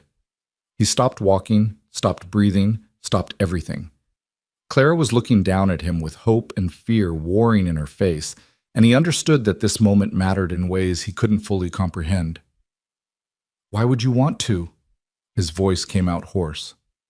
"Because you take care of us like a papa should. Because you teach me things, and you're patient when I'm slow to learn. Because—" She bit her lip. "Because I miss having a papa. Mine wasn't very good at it, but I loved him anyway. And I think you'd be good at it. I think you'd be the best at it." Something inside Silas cracked wide open, and suddenly he was remembering the toy horse on the mantel, the daughter who never got to say the word papa, the future that had been stolen before it could begin. He'd thought that chance was gone forever. Had believed he didn't deserve another one. But here was this child, offering him something precious and fragile and utterly unearned, asking nothing in return except the permission to love him. "Yes," he whispered, the word barely audible. "Yes, you can call me that." Clara's face lit up like the sun breaking through storm clouds. "Really? You mean it?" "I mean it." "Can Ben call you that too?" "If he wants to." "And will you marry Nora? Because if you're our papa, you should marry our sister, and then we'd be a real family, and—" "Clara."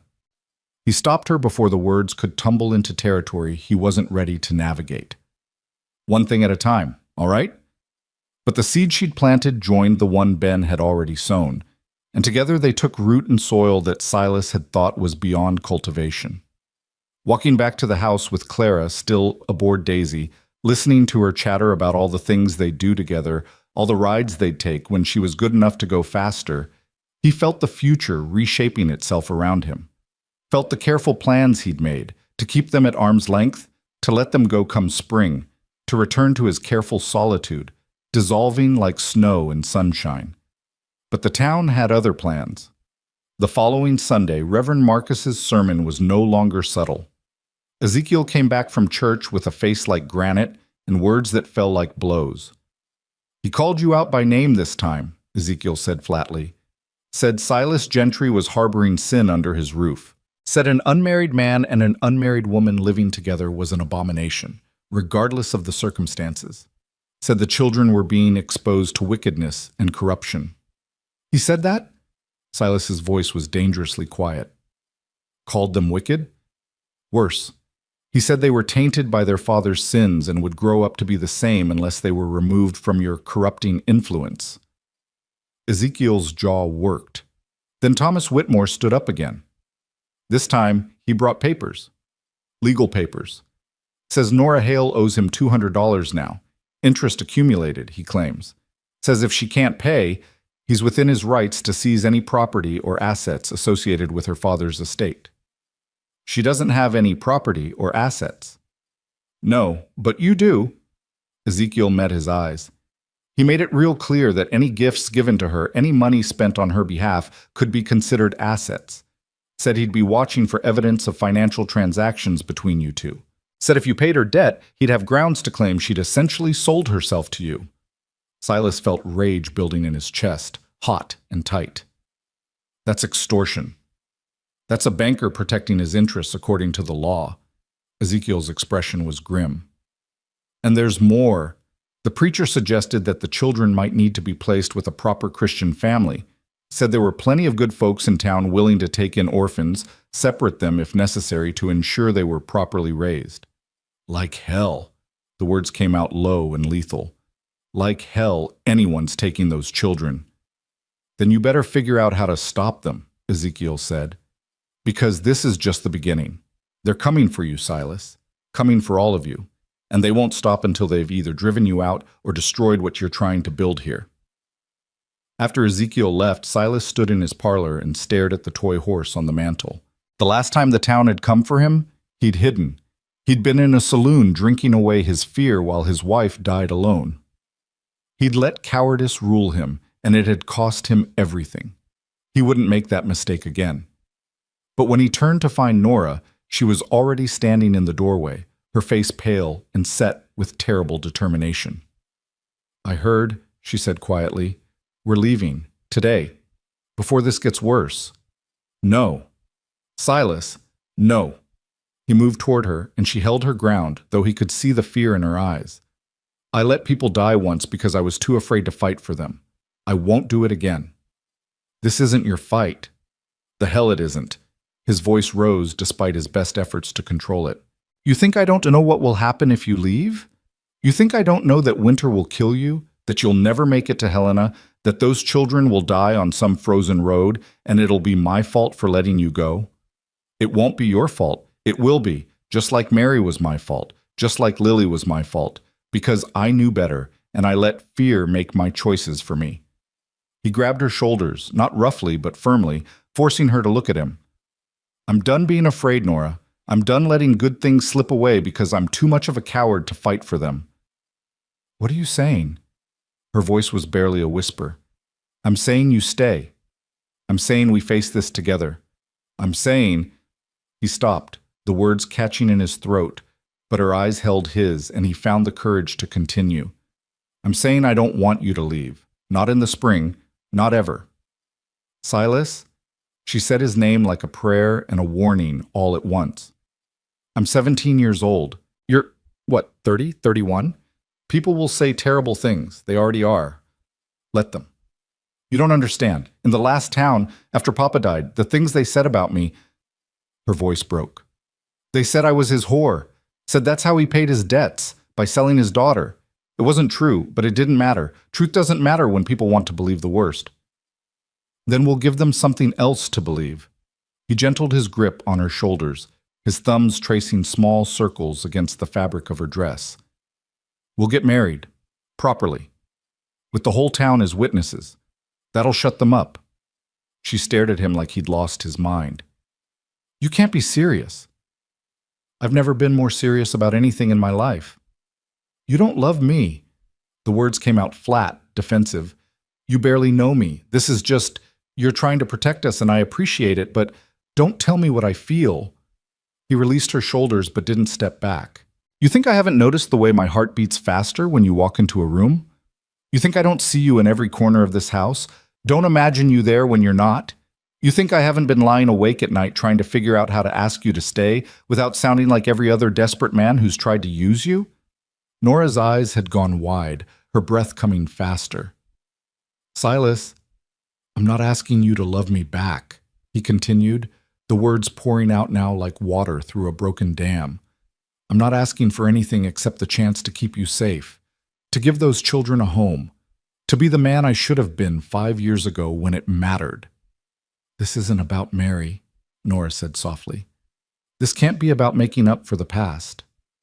It's not.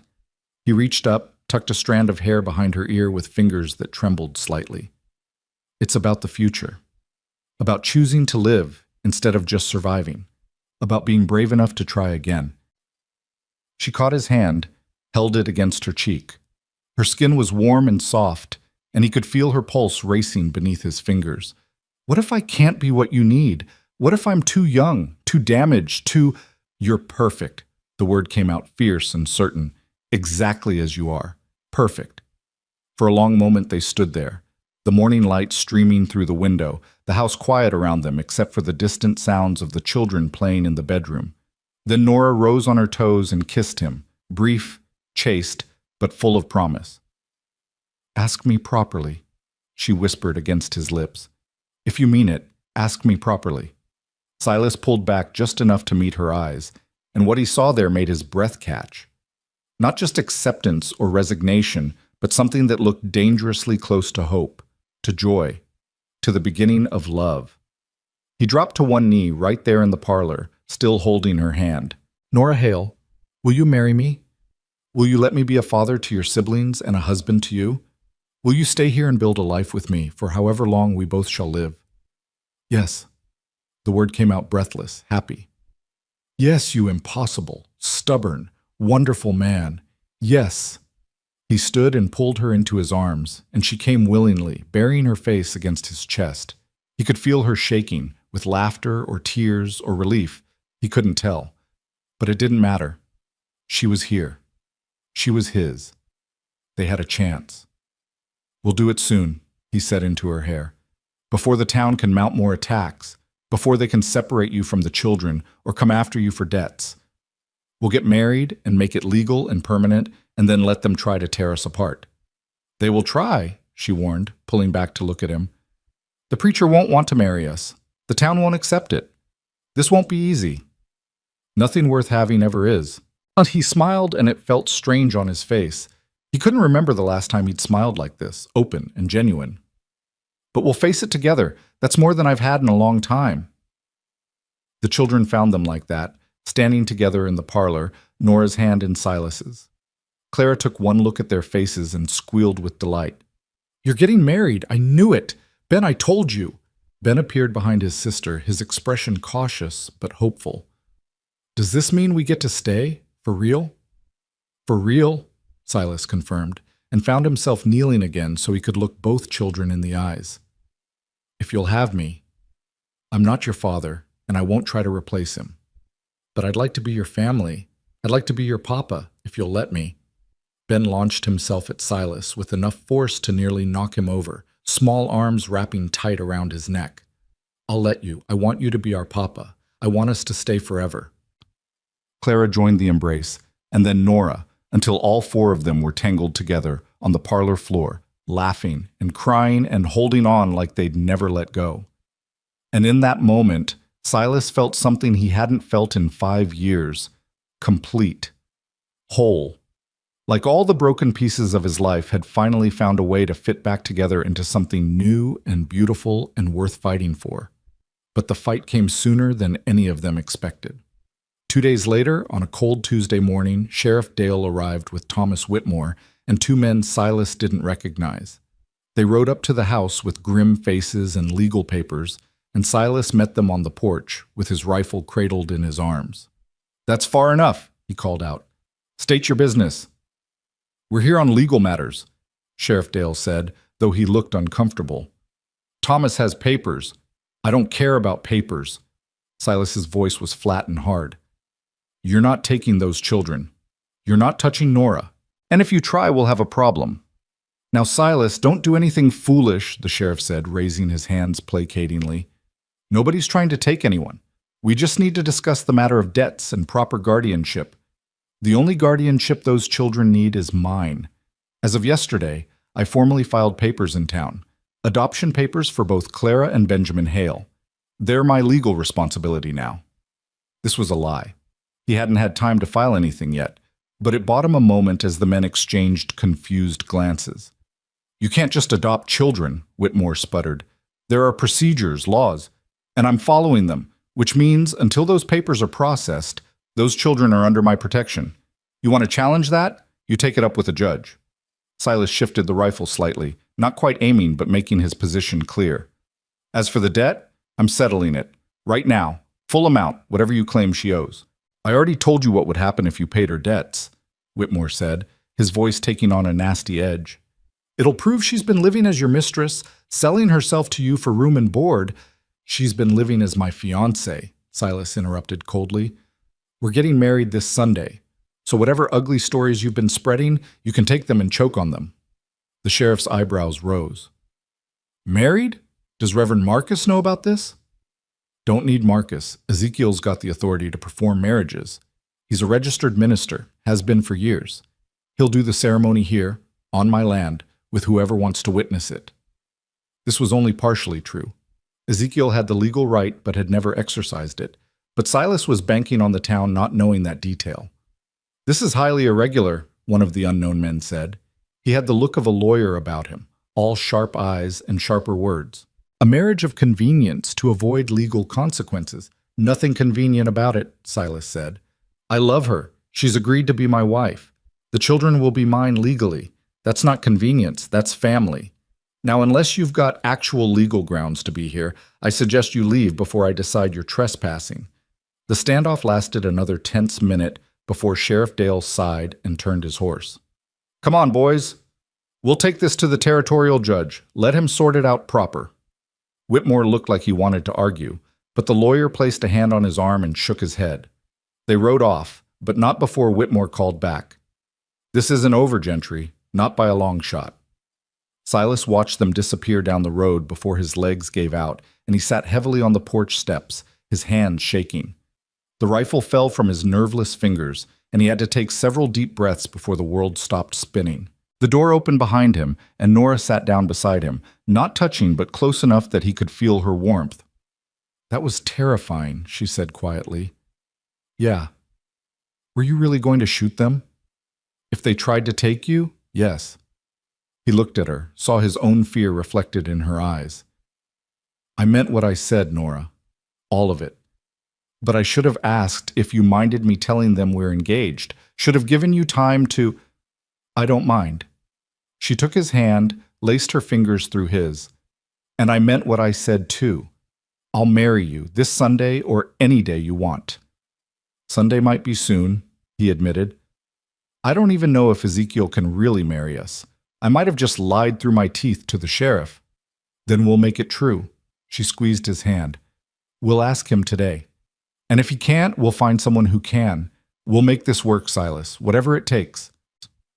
He pulled her close, tucked her against his side, and together they watched the sun climb higher in the clear winter sky. Somewhere in the distance, they could hear Clara teaching Ben a song their mother had taught them. The sound was pure and sweet, and it carried on the cold air like a promise. That evening, Ezekiel came for dinner and listened quietly as Silas explained what had happened, what he'd claimed, what he needed. You want me to marry you and Miss Nora, Ezekiel said slowly. This Sunday, in front of witnesses. Yes. You know I ain't never performed a marriage before. I got the certificate, sure, but you're legally authorized. That's all that matters. Ezekiel studied them both, his dark eyes seeing too much. This about beating the town? About protecting these children? It's about all of that, Silas admitted. But it's also about... He glanced at Nora, saw her encouraging nod. It's about choosing life. About being brave enough to try again. About finding something worth fighting for. And Miss Nora? You sure about this? Because marriage ain't something you can undo if it don't work out. Once it's done, it's done. I'm sure, Nora said firmly. Silas is... She paused, searching for words. He's the first good thing that's happened to us in a long time. Maybe ever. I trust him. She took a breath. I think I could love him.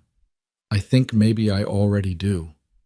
The words hit Silas like a physical blow, stealing his breath. She'd said she'd marry him, said she'd stay, but this was more than he'd hoped for, more than he'd dared to imagine. Well then. Ezekiel's serious expression broke into a rare smile. Guess I better dust off my Bible and practice my preacher voice. Sunday it is. The next few days passed in a blur of preparation. Nora had no dress suitable for a wedding, so Silas rode to town and bought fabric, cream-colored wool that would be practical and warm, but still beautiful. Mrs. Henderson from the neighboring ranch came to help with the sewing, taking Nora's measurements with gentle efficiency and asking no questions about the sudden wedding. About time this house had some joy in it, was all she said, and patted Silas's hand with her weathered one. Clara and Ben helped clean the house until it gleamed, chattering constantly about the wedding, about their new papa, about all the things they'd do as a family. Their excitement was infectious, and Silas found himself caught up in it despite his nervousness. Because underneath the practicality and the legal necessity, this was real. He was marrying Nora Hale. He was becoming a father to 2 children who'd claimed his heart when he wasn't looking. He was choosing to live again, to risk again, to believe that maybe happiness wasn't something that had died with Mary, but something that could be rebuilt from the ashes of grief. The night before the wedding, Nora found him in the barn checking on the horses. She'd wrapped herself in one of his old coats, and in the lantern light she looked young and uncertain. Having second thoughts? He asked gently. No, you? Terrified, he admitted. But not having second thoughts. Never that. She moved closer, and he opened his arms automatically. She fitted against him perfectly, her head tucked under his chin. Silas, after we're married, she paused, and he could feel her tension. I know men have expectations, marital rights and such, and I'll honor them. But I've never... Nora, he pulled back so he could see her face. I'm not marrying you for that. I'm marrying you because I want you in my life, because I want to keep you and the children safe, because... He cupped her face gently. Because you make me believe in futures again. That's enough. More than enough. Anything else can wait until you're ready. Years if necessary. I'm a patient man. Her eyes filled with tears. How are you real? How is any of this real? I don't know, he said honestly. But I'm grateful for it. For you. For all of this. She kissed him then, properly this time, not the brief press of lips from before, but something deeper, searching, full of promise and question all at once. When she pulled away, they were both breathing hard. Tomorrow, she whispered. Tomorrow, I'll be your wife. Tomorrow, he agreed, and every day after. They stood together in the barn, surrounded by the quiet sounds of horses and the smell of hay and leather, and Silas felt something settle in his chest, a rightness, a certainty that he was exactly where he was supposed to be. Whatever came next, whatever the town threw at them, whatever challenges they'd face it together. That was more than he'd had in 5 years. That was everything. Sunday morning dawned clear and cold, the kind of Montana winter day that hurt to breathe but sparkled like the world had been dipped in diamonds. Silas woke before first light, his heart pounding with a mixture of anticipation and terror that felt remarkably similar to the morning he'd married Mary. But this was different. Everything about this was different. He found Ezekiel already in the kitchen, building up the fire and setting coffee to brew. The older man looked up with a slight smile. Couldn't sleep either? Ezekiel asked. Haven't slept in 2 days. Silas ran his hands through his hair. Keep thinking something's going to go wrong, that the town will show up with more papers, or the territorial judge, or maybe nothing goes wrong, Ezekiel interrupted gently. Maybe today is just a good day. You ever consider that possibility? Silas hadn't, actually. He'd spent so long expecting disaster that the concept of things simply working out felt foreign, almost dangerous to hope for. I've been thinking about what to say, Ezekiel continued, pulling out a worn Bible. For the ceremony. Traditional words seem right, but I thought I might add something. About second chances. About how love isn't always lightning strikes and poetry. Sometimes it's just choosing each other every day, especially on the hard days. That sounds good, Silas said roughly. That sounds right. They drank their coffee in companionable silence as the house slowly came alive around them. Clara appeared first, practically vibrating with excitement, her hair already braided with ribbons that Mrs. Henderson must have brought. Ben followed, dressed in clothes Silas had bought him in town, looking older somehow in the clean shirt and proper trousers. Is it time yet? Clara asked for the dozenth time. Can we see Nora? Not yet, Silas told her. Bride's supposed to have time to get ready without everyone watching. That's silly. We've seen her get dressed a million times. Well, today's special. Today she gets privacy. He ruffled her hair, earning a squeal of protest about messing up the ribbons. Mrs. Henderson emerged from the bedroom where she'd been helping Nora, and her eyes were suspiciously bright. She's ready, she announced. And Silas Gentry, if you don't treat that girl like the blessing she is, I'll take a switch to you myself, grown man or not. Yes, ma'am, Silas managed, his throat suddenly tight. The ceremony was to take place in the parlor, in front of the fireplace with its mantel that now held both the toy horse and a small bouquet of dried wildflowers Clara had insisted on arranging. It wasn't grand or fancy, but as people began to arrive, Mrs.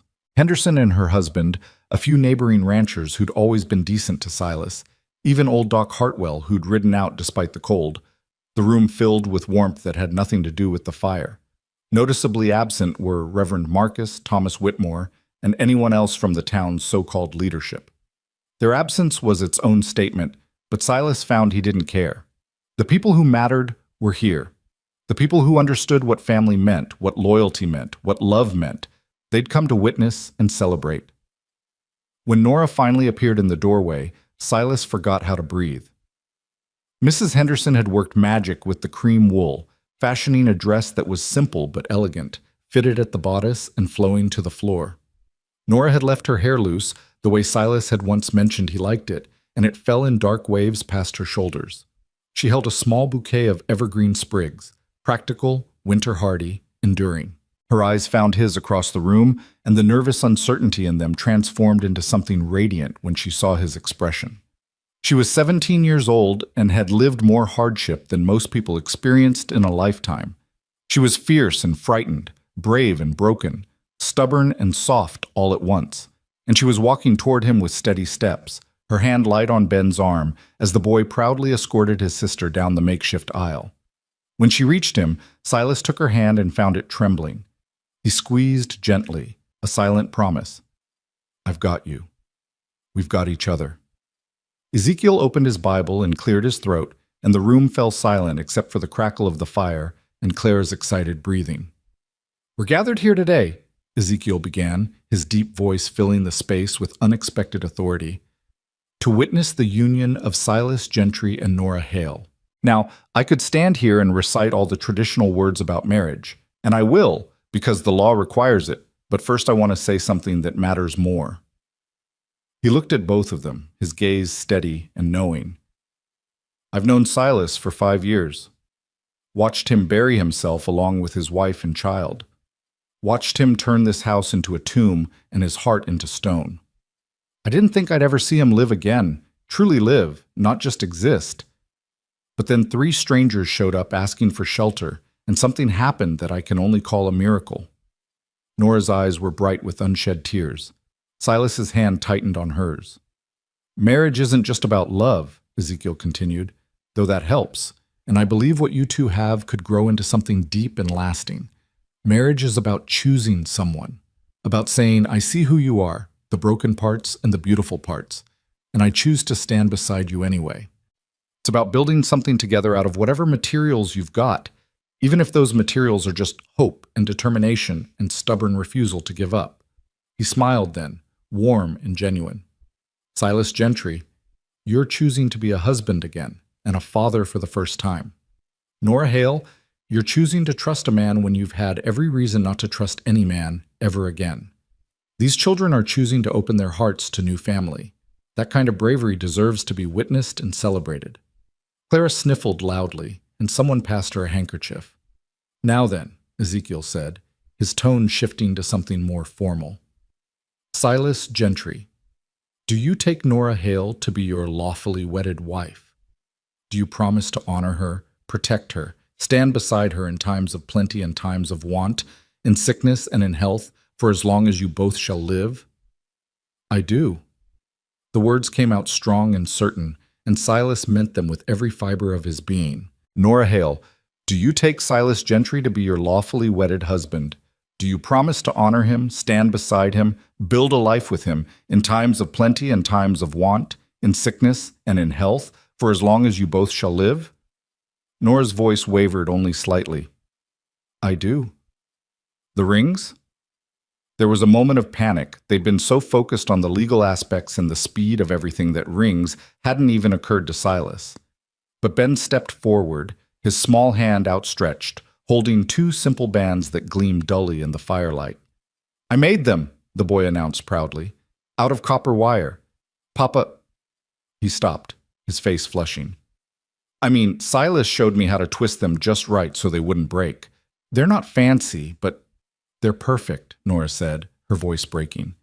"Ben, they're absolutely perfect." Silas took the slightly larger band and slipped it onto Nora's finger, his hand surprisingly steady. "With this ring, I thee wed." Nora took the smaller band and placed it on his finger, and the copper was warm from Ben's pocket. "With this ring, I thee wed." "Then by the power vested in me by the Montana Territory," Ezekiel said, "I now pronounce you husband and wife. Silas, you may kiss your bride." Silas cupped Nora's face in his hands, gentle and reverent, and kissed her softly. It was brief and chaste, aware of the watching children and neighbors, but it held a promise of more to come, of years stretching ahead, of choosing each other again and again. When they pulled apart, Clara was already launching herself at both of them, wrapping her arms around their waists. Ben joined the embrace more cautiously, and then they were all tangled together, a new family forged from loss and courage, and the simple decision to open a barn door on a snowy night. The celebration that followed was modest but joyful. Mrs. Henderson had brought food, and somehow the table was laden with more than Silas had seen in years. There was music. Doc Hartwell played a surprisingly competent fiddle, and even some dancing, though Silas was rusty and kept stepping on Nora's feet until she laughed and told him she didn't mind. "You'll have years to practice," she said, her arms around his neck as they swayed to the music. "We have time now, all the time in the world." But even as the words left her mouth, there was a commotion outside. The music stopped. The laughter died. Through the window, Silas could see riders approaching, more than before, perhaps a dozen, and at their head rode Reverend Marcus and Thomas Whitmore, with Sheriff Dale looking distinctly uncomfortable behind them. "Stay here," Silas told Nora, already moving toward the door. "Like hell," she replied, following him. "We're married now. That means we face things together." He wanted to argue, wanted to protect her from whatever ugliness was coming, but the determination in her eyes stopped him. She was right. They were partners now. Whatever came next, they'd handle it side by side. The crowd on his porch had grown as his guests came out to see what was happening. Ezekiel positioned himself at Silas's right, and Doc Hartwell moved to his left, and suddenly there was a wall of people between the riders and the house. "This wedding is illegal," Reverend Marcus announced without preamble. "Performed by an unauthorized minister." "I'm authorized," Ezekiel said calmly. "Have been for 15 years. Got the certificate from the territorial government if you want to see it." Marcus's face darkened. "The girl is underage. 17 is legal marriage age in Montana Territory with parental consent," Doc Hartwell interrupted. "And as there are no living parents, and as Silas has formally filed for guardianship of her siblings, making him legally responsible for the family unit, he could be considered to stand in loco parentis." "That's a stretch of the law," the Reverend sputtered. "Maybe," the doctor agreed pleasantly. "But it'll hold up in court. I know the territorial judge personally. Good man, fair man. He won't look kindly on attempts to break up a legal marriage, especially one contracted to keep a family together." Thomas Whitmore pushed forward. "What about the debts? The girl's father owed—" "Here," Silas pulled a paper from his pocket and held it up. Bill of sale. Paid in full this morning before the wedding. $200 cash for all debts associated with Thomas Hale. Deceased. Your associate, he nodded toward one of the men in the back, was happy to accept payment and sign off on the debt being satisfied. Whitmore's face went purple. Burton, you idiot! You said to collect the debt, Burton protested. He paid it. What was I supposed to do? Refuse money? The crowd of townspeople began to mutter among themselves. Silas could see the calculation happening. They'd come expecting to intimidate, to threaten, to force compliance. Instead, they were facing legal documents and a united front. This isn't over, Reverend Marcus said, his voice tight with fury. The church will not recognize this union. We will not— Don't need the church's recognition, Silas said flatly. Got the territories, which is all that matters legally. You want to exclude us from your services, your socials, your moral superiority, that's your choice. But you don't get to tell us how to live. You don't get to separate this family. And you sure as hell don't get to stand on my land and tell me who I can and can't marry. You're making a mockery of Christian values. No, a new voice interrupted. Old Mrs. Doyle pushed her way through the crowd, leaning heavily on her cane. She was ancient, had to be pushing 80, and she'd lived in the territory longer than anyone. Her word carried weight. You're making a mockery of Christian values, Marcus. This man took in orphans when they needed shelter, fed them when they were starving, cared for them when they were sick. And now he's making them legal family, giving them his name and his protection. That's what Christ actually taught, not your rules about propriety and appearance. Margaret, the Reverend started. Don't you Margaret me, she snapped. I've known you since you were in short pants, and I'm not impressed by your fancy theological education. These children needed help, and Silas Gentry provided it. If that offends your delicate sensibilities, that says more about you than it does about him. A murmur of agreement rippled through the crowd, not from everyone, but from enough people that the balance of power shifted visibly. Silas felt Nora's hand slip into his, felt her lean against his side, and drew strength from her presence. I'll be plain, Silas said into the uncertain silence. My wife and I— He let the words hang there, claiming them— are building a life here. We're raising these children as our own. We'll work hard, pay our debts, and mind our own business. We're not asking for the town's blessing or approval. We're just asking to be left in peace. And if we refuse, Whitmore challenged, if we make it clear you're not welcome in town, that your business isn't wanted, then we'll manage without you, Nora said, her voice clear and strong. She stepped forward, and Silas felt pride surge through him at her courage. We don't need much. We have land, livestock, and each other. We'll grow our own food, make our own clothes, trade with neighbors who don't judge us. We survived worse than your disapproval, Mr. Whitmore. We'll survive this too. Well said, Mrs. Henderson called out. And you can count on us as neighbors. Some of us still remember what community actually means. Amen to that, someone else added, and then several others until nearly half the crowd was nodding agreement, while the other half looked uncertain. Sheriff Dale finally spoke, his voice carrying authority. Seems to me this is all legal and proper. Man has a right to marry who he chooses. Woman agreed of her own free will. I heard her say, I do myself. Children are being cared for in a stable home. Don't see what business it is of anyone else's. He turned his horse. I'm heading back to town. Anyone who wants to keep causing trouble can explain to the territorial judge why they're harassing law-abiding citizens. The threat was clear. Several of the riders exchanged glances and began to turn their horses. Reverend Marcus looked like he wanted to continue the fight, but even he could see he'd lost this round. With a final glare that promised this wasn't over, he wheeled his horse and galloped off, Whitmore close behind. As the crowd dispersed, some angry, some thoughtful, some openly supportive, Silas felt the tension drain from his body. They'd faced the town's judgment and survived. They'd stood their ground and won, at least for today. That was terrifying, Nora whispered. That was incredible, he corrected. You were incredible. We were incredible, she amended with a small smile. Together. The guests filtered back inside, the celebration resuming with renewed energy. There was a sense of triumph now, of having weathered a storm and come through stronger. Clara and Ben were passed from person to person, hugged and congratulated, and promised presents that would arrive later. Nora was embraced by Mrs. Henderson and Mrs. Doyle, welcomed into the community of women who understood what it meant to survive and endure. As evening fell and the guests began to depart, each one stopping to shake Silas's hand or kiss Nora's cheek, the house gradually emptied until it was just the four of them again.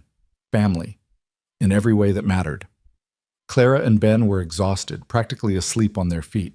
Nora guided them to bed, and Silas listened to her soft voice reading them a story, the words drifting through the house like music. When she finally emerged, closing the bedroom door softly behind her, he was waiting in the parlor with 2 cups of tea. "I don't know what happens now," she admitted, sitting beside him on the old sofa.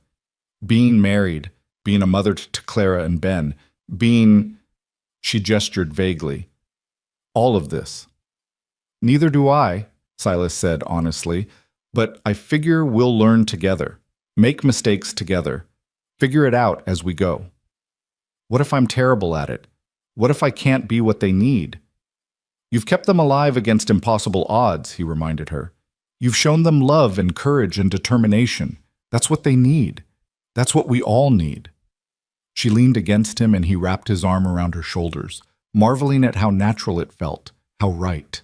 "Silas, do you really think this can work? Not just the legal parts, but us?" "I think," he said slowly, choosing his words carefully, "that I spent 5 years convinced I was done living, that my chance at happiness died with Mary. But then you showed up asking for barn space, and something in me started breathing again. So yes, I think this can work. I think maybe we can be happy, if we're brave enough to try." "I'm scared," she admitted. "Me too. But I'd rather be scared with you than safe alone." She tilted her head up and he kissed her, deeper this time, more certain, a promise and a question all at once. When they finally pulled apart, both breathing hard, she was smiling. "We should probably figure out the sleeping arrangements," she said, a slight flush coloring her cheeks. "I know we're married, but—" "No rush," he assured her. "We have time. All the time we need. For now, you keep the room with the children. I'll stay in mine. When you're ready for more, you let me know. Until then, we just keep learning each other." The relief in her eyes made his chest ache. "Thank you for understanding. Thank you for taking a chance on a broken-down rancher with more ghosts than sense."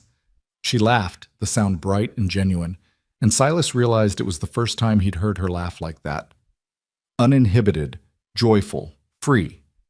He wanted to spend the rest of his life creating moments that made her laugh like that. The winter months that followed were hard, but good. Word of the confrontation spread, and the town remained divided. Some refused to do business with Silas, while others made a point of being extra friendly, as if to compensate. The territorial judge did eventually review the adoption papers and the marriage certificate, and he declared both legal and binding, much to Reverend Marcus's obvious displeasure. Spring came slowly, the snow melting in fits and starts, revealing the land beneath. Silas taught Ben to help with the calving, and the boy proved to have a natural touch with the animals. Clara learned to ride properly, graduating from walking circles in the yard to short trots across the meadow. Nora planted the garden she'd planned all winter, and Silas built her raised beds and a small greenhouse to extend the growing season. They fell into rhythms and routines, learned each other's habits and preferences, argued about small things and laughed about smaller ones. Silas taught Nora to shoot, and she taught him to read poetry without feeling foolish. The children flourished with regular meals and consistent love, growing taller and stronger and more confident. And slowly, carefully, Silas and Nora grew closer. It started with lingering touches, hands brushing while washing dishes, shoulders pressed together while reading, brief kisses that gradually became longer, deeper. 3 months after the wedding, Nora moved into his room, her belongings gradually migrating until the space that had been his alone became theirs together. Their first night truly as husband and wife was gentle and awkward and sweet, full of whispered reassurances and soft laughter, and the kind of tenderness that came from choosing each other every day. Afterwards, lying tangled together in the darkness, Nora traced patterns on his chest and whispered, "I love you. I should have said it before, but I was scared. I love you, Silas Gentry." "I love you too," he replied, the words coming easier than he'd expected. I think I have since you stood in my barn and refused to accept charity. She laughed softly. I was so stubborn. You still are. It's one of my favorite things about you. As spring turned to summer, life continued to unfold in ways both expected and surprising. Ben caught his first fish and was so proud he made them all come see it before he'd agree to clean it. Clara learned to read fluently and began teaching children from neighboring ranches, displaying a natural gift for patience and instruction. Nora discovered she was pregnant in late July, and the news was greeted with shrieks of joy from Clara and solemn promises from Ben to be the best big brother ever. Silas felt fear at the news. How could he not, with his history? But it was tempered by something stronger, hope. This time would be different. This time he wouldn't run. This time he'd be there, present and accounted for, no matter how scared he got. The pregnancy progressed without complication, and on a cold February morning with snow falling soft outside the window, Nora gave birth to a healthy baby girl. Doc Hartwell attended, and Mrs. Henderson, and when the baby's first cry filled the house, Silas felt something he'd thought was impossible. He felt the past and present come together without pain. What should we name her? Nora asked, exhausted but glowing, the baby cradled against her chest. Silas looked at his daughter, pink and perfect and alive, so wonderfully alive, and felt tears stream down his face unchecked. Rose, he said, for new beginnings. Rose Lily, Nora suggested softly, for new beginnings and old memories both. He nodded, unable to speak, and gathered his wife and daughter into his arms. Clara and Ben crept into the room, having been waiting impatiently outside, and they all crowded onto the bed together. A family built from pieces, stitched together with courage and choice and love. That evening, after the excitement had died down and the baby was sleeping peacefully in the cradle Silas had built during the long winter nights, he stood on his porch and looked out at his land. The same valley, the same hills, the same barn where it had all started. But everything was different now. Everything was alive. Nora joined him, wrapped in a shawl against the cold, her body still recovering but her spirit strong. What are you thinking about? That night you showed up, he said. When you asked if you could sleep in my barn, I thought I was just letting in strangers. I didn't know I was letting in my whole future. 6 words, she mused. That's all it took. Can we sleep in your barn? Best question anyone ever asked me. He pulled her close, careful of her still tender body. You gave me back my life, Nora. You and those kids. You made me want to live again. You gave us a home, she countered. More than that. You gave us a family. You chose us when you could have turned us away. They stood together in the cold Montana evening, listening to the sounds of their house. Ben's voice reading to Clara, the baby's small snuffles, the crackle of the fire inside. These were the sounds of life, of family, of love chosen and fought for, and built brick by brick from ruins. Somewhere in the darkness, a coyote called to its mate. In the barn, the horses settled for the night. And in the house that had once been a tomb, laughter suddenly erupted as Ben told some joke that made Clara shriek with delight. We should go in, Nora said, before they wake the baby. In a minute. Silas held her a moment longer, committing this feeling to memory, the weight of her against him, the warmth of home behind them, the vast possibility of future stretching ahead. I just want to remember this. Want to hold on to it. We have years to make memories, she reminded him. A whole lifetime of moments just like this one. She was right. They did. And as they turned to go inside to their children, their baby, their life, Silas felt something he hadn't felt in longer than he could remember. Complete and utter peace. The kind that came from knowing exactly where you belonged, exactly who you were meant to be with, exactly what you were fighting for. He'd opened his barn door on a snowy night and 3 strangers had walked through, but they hadn't stayed strangers. They'd become family. They'd become everything. And when Silas Gentry finally closed the door behind them, shutting out the cold and sealing in the warmth, he knew with absolute certainty that he would never be alone again. Never be lost again. Never be just surviving again. Because Nora had asked to sleep in his barn, and instead she'd given him back his home, his heart, his life. And that was worth every moment of fear, every second of doubt, every risk he'd taken to choose love over safety and family over solitude. That was worth everything.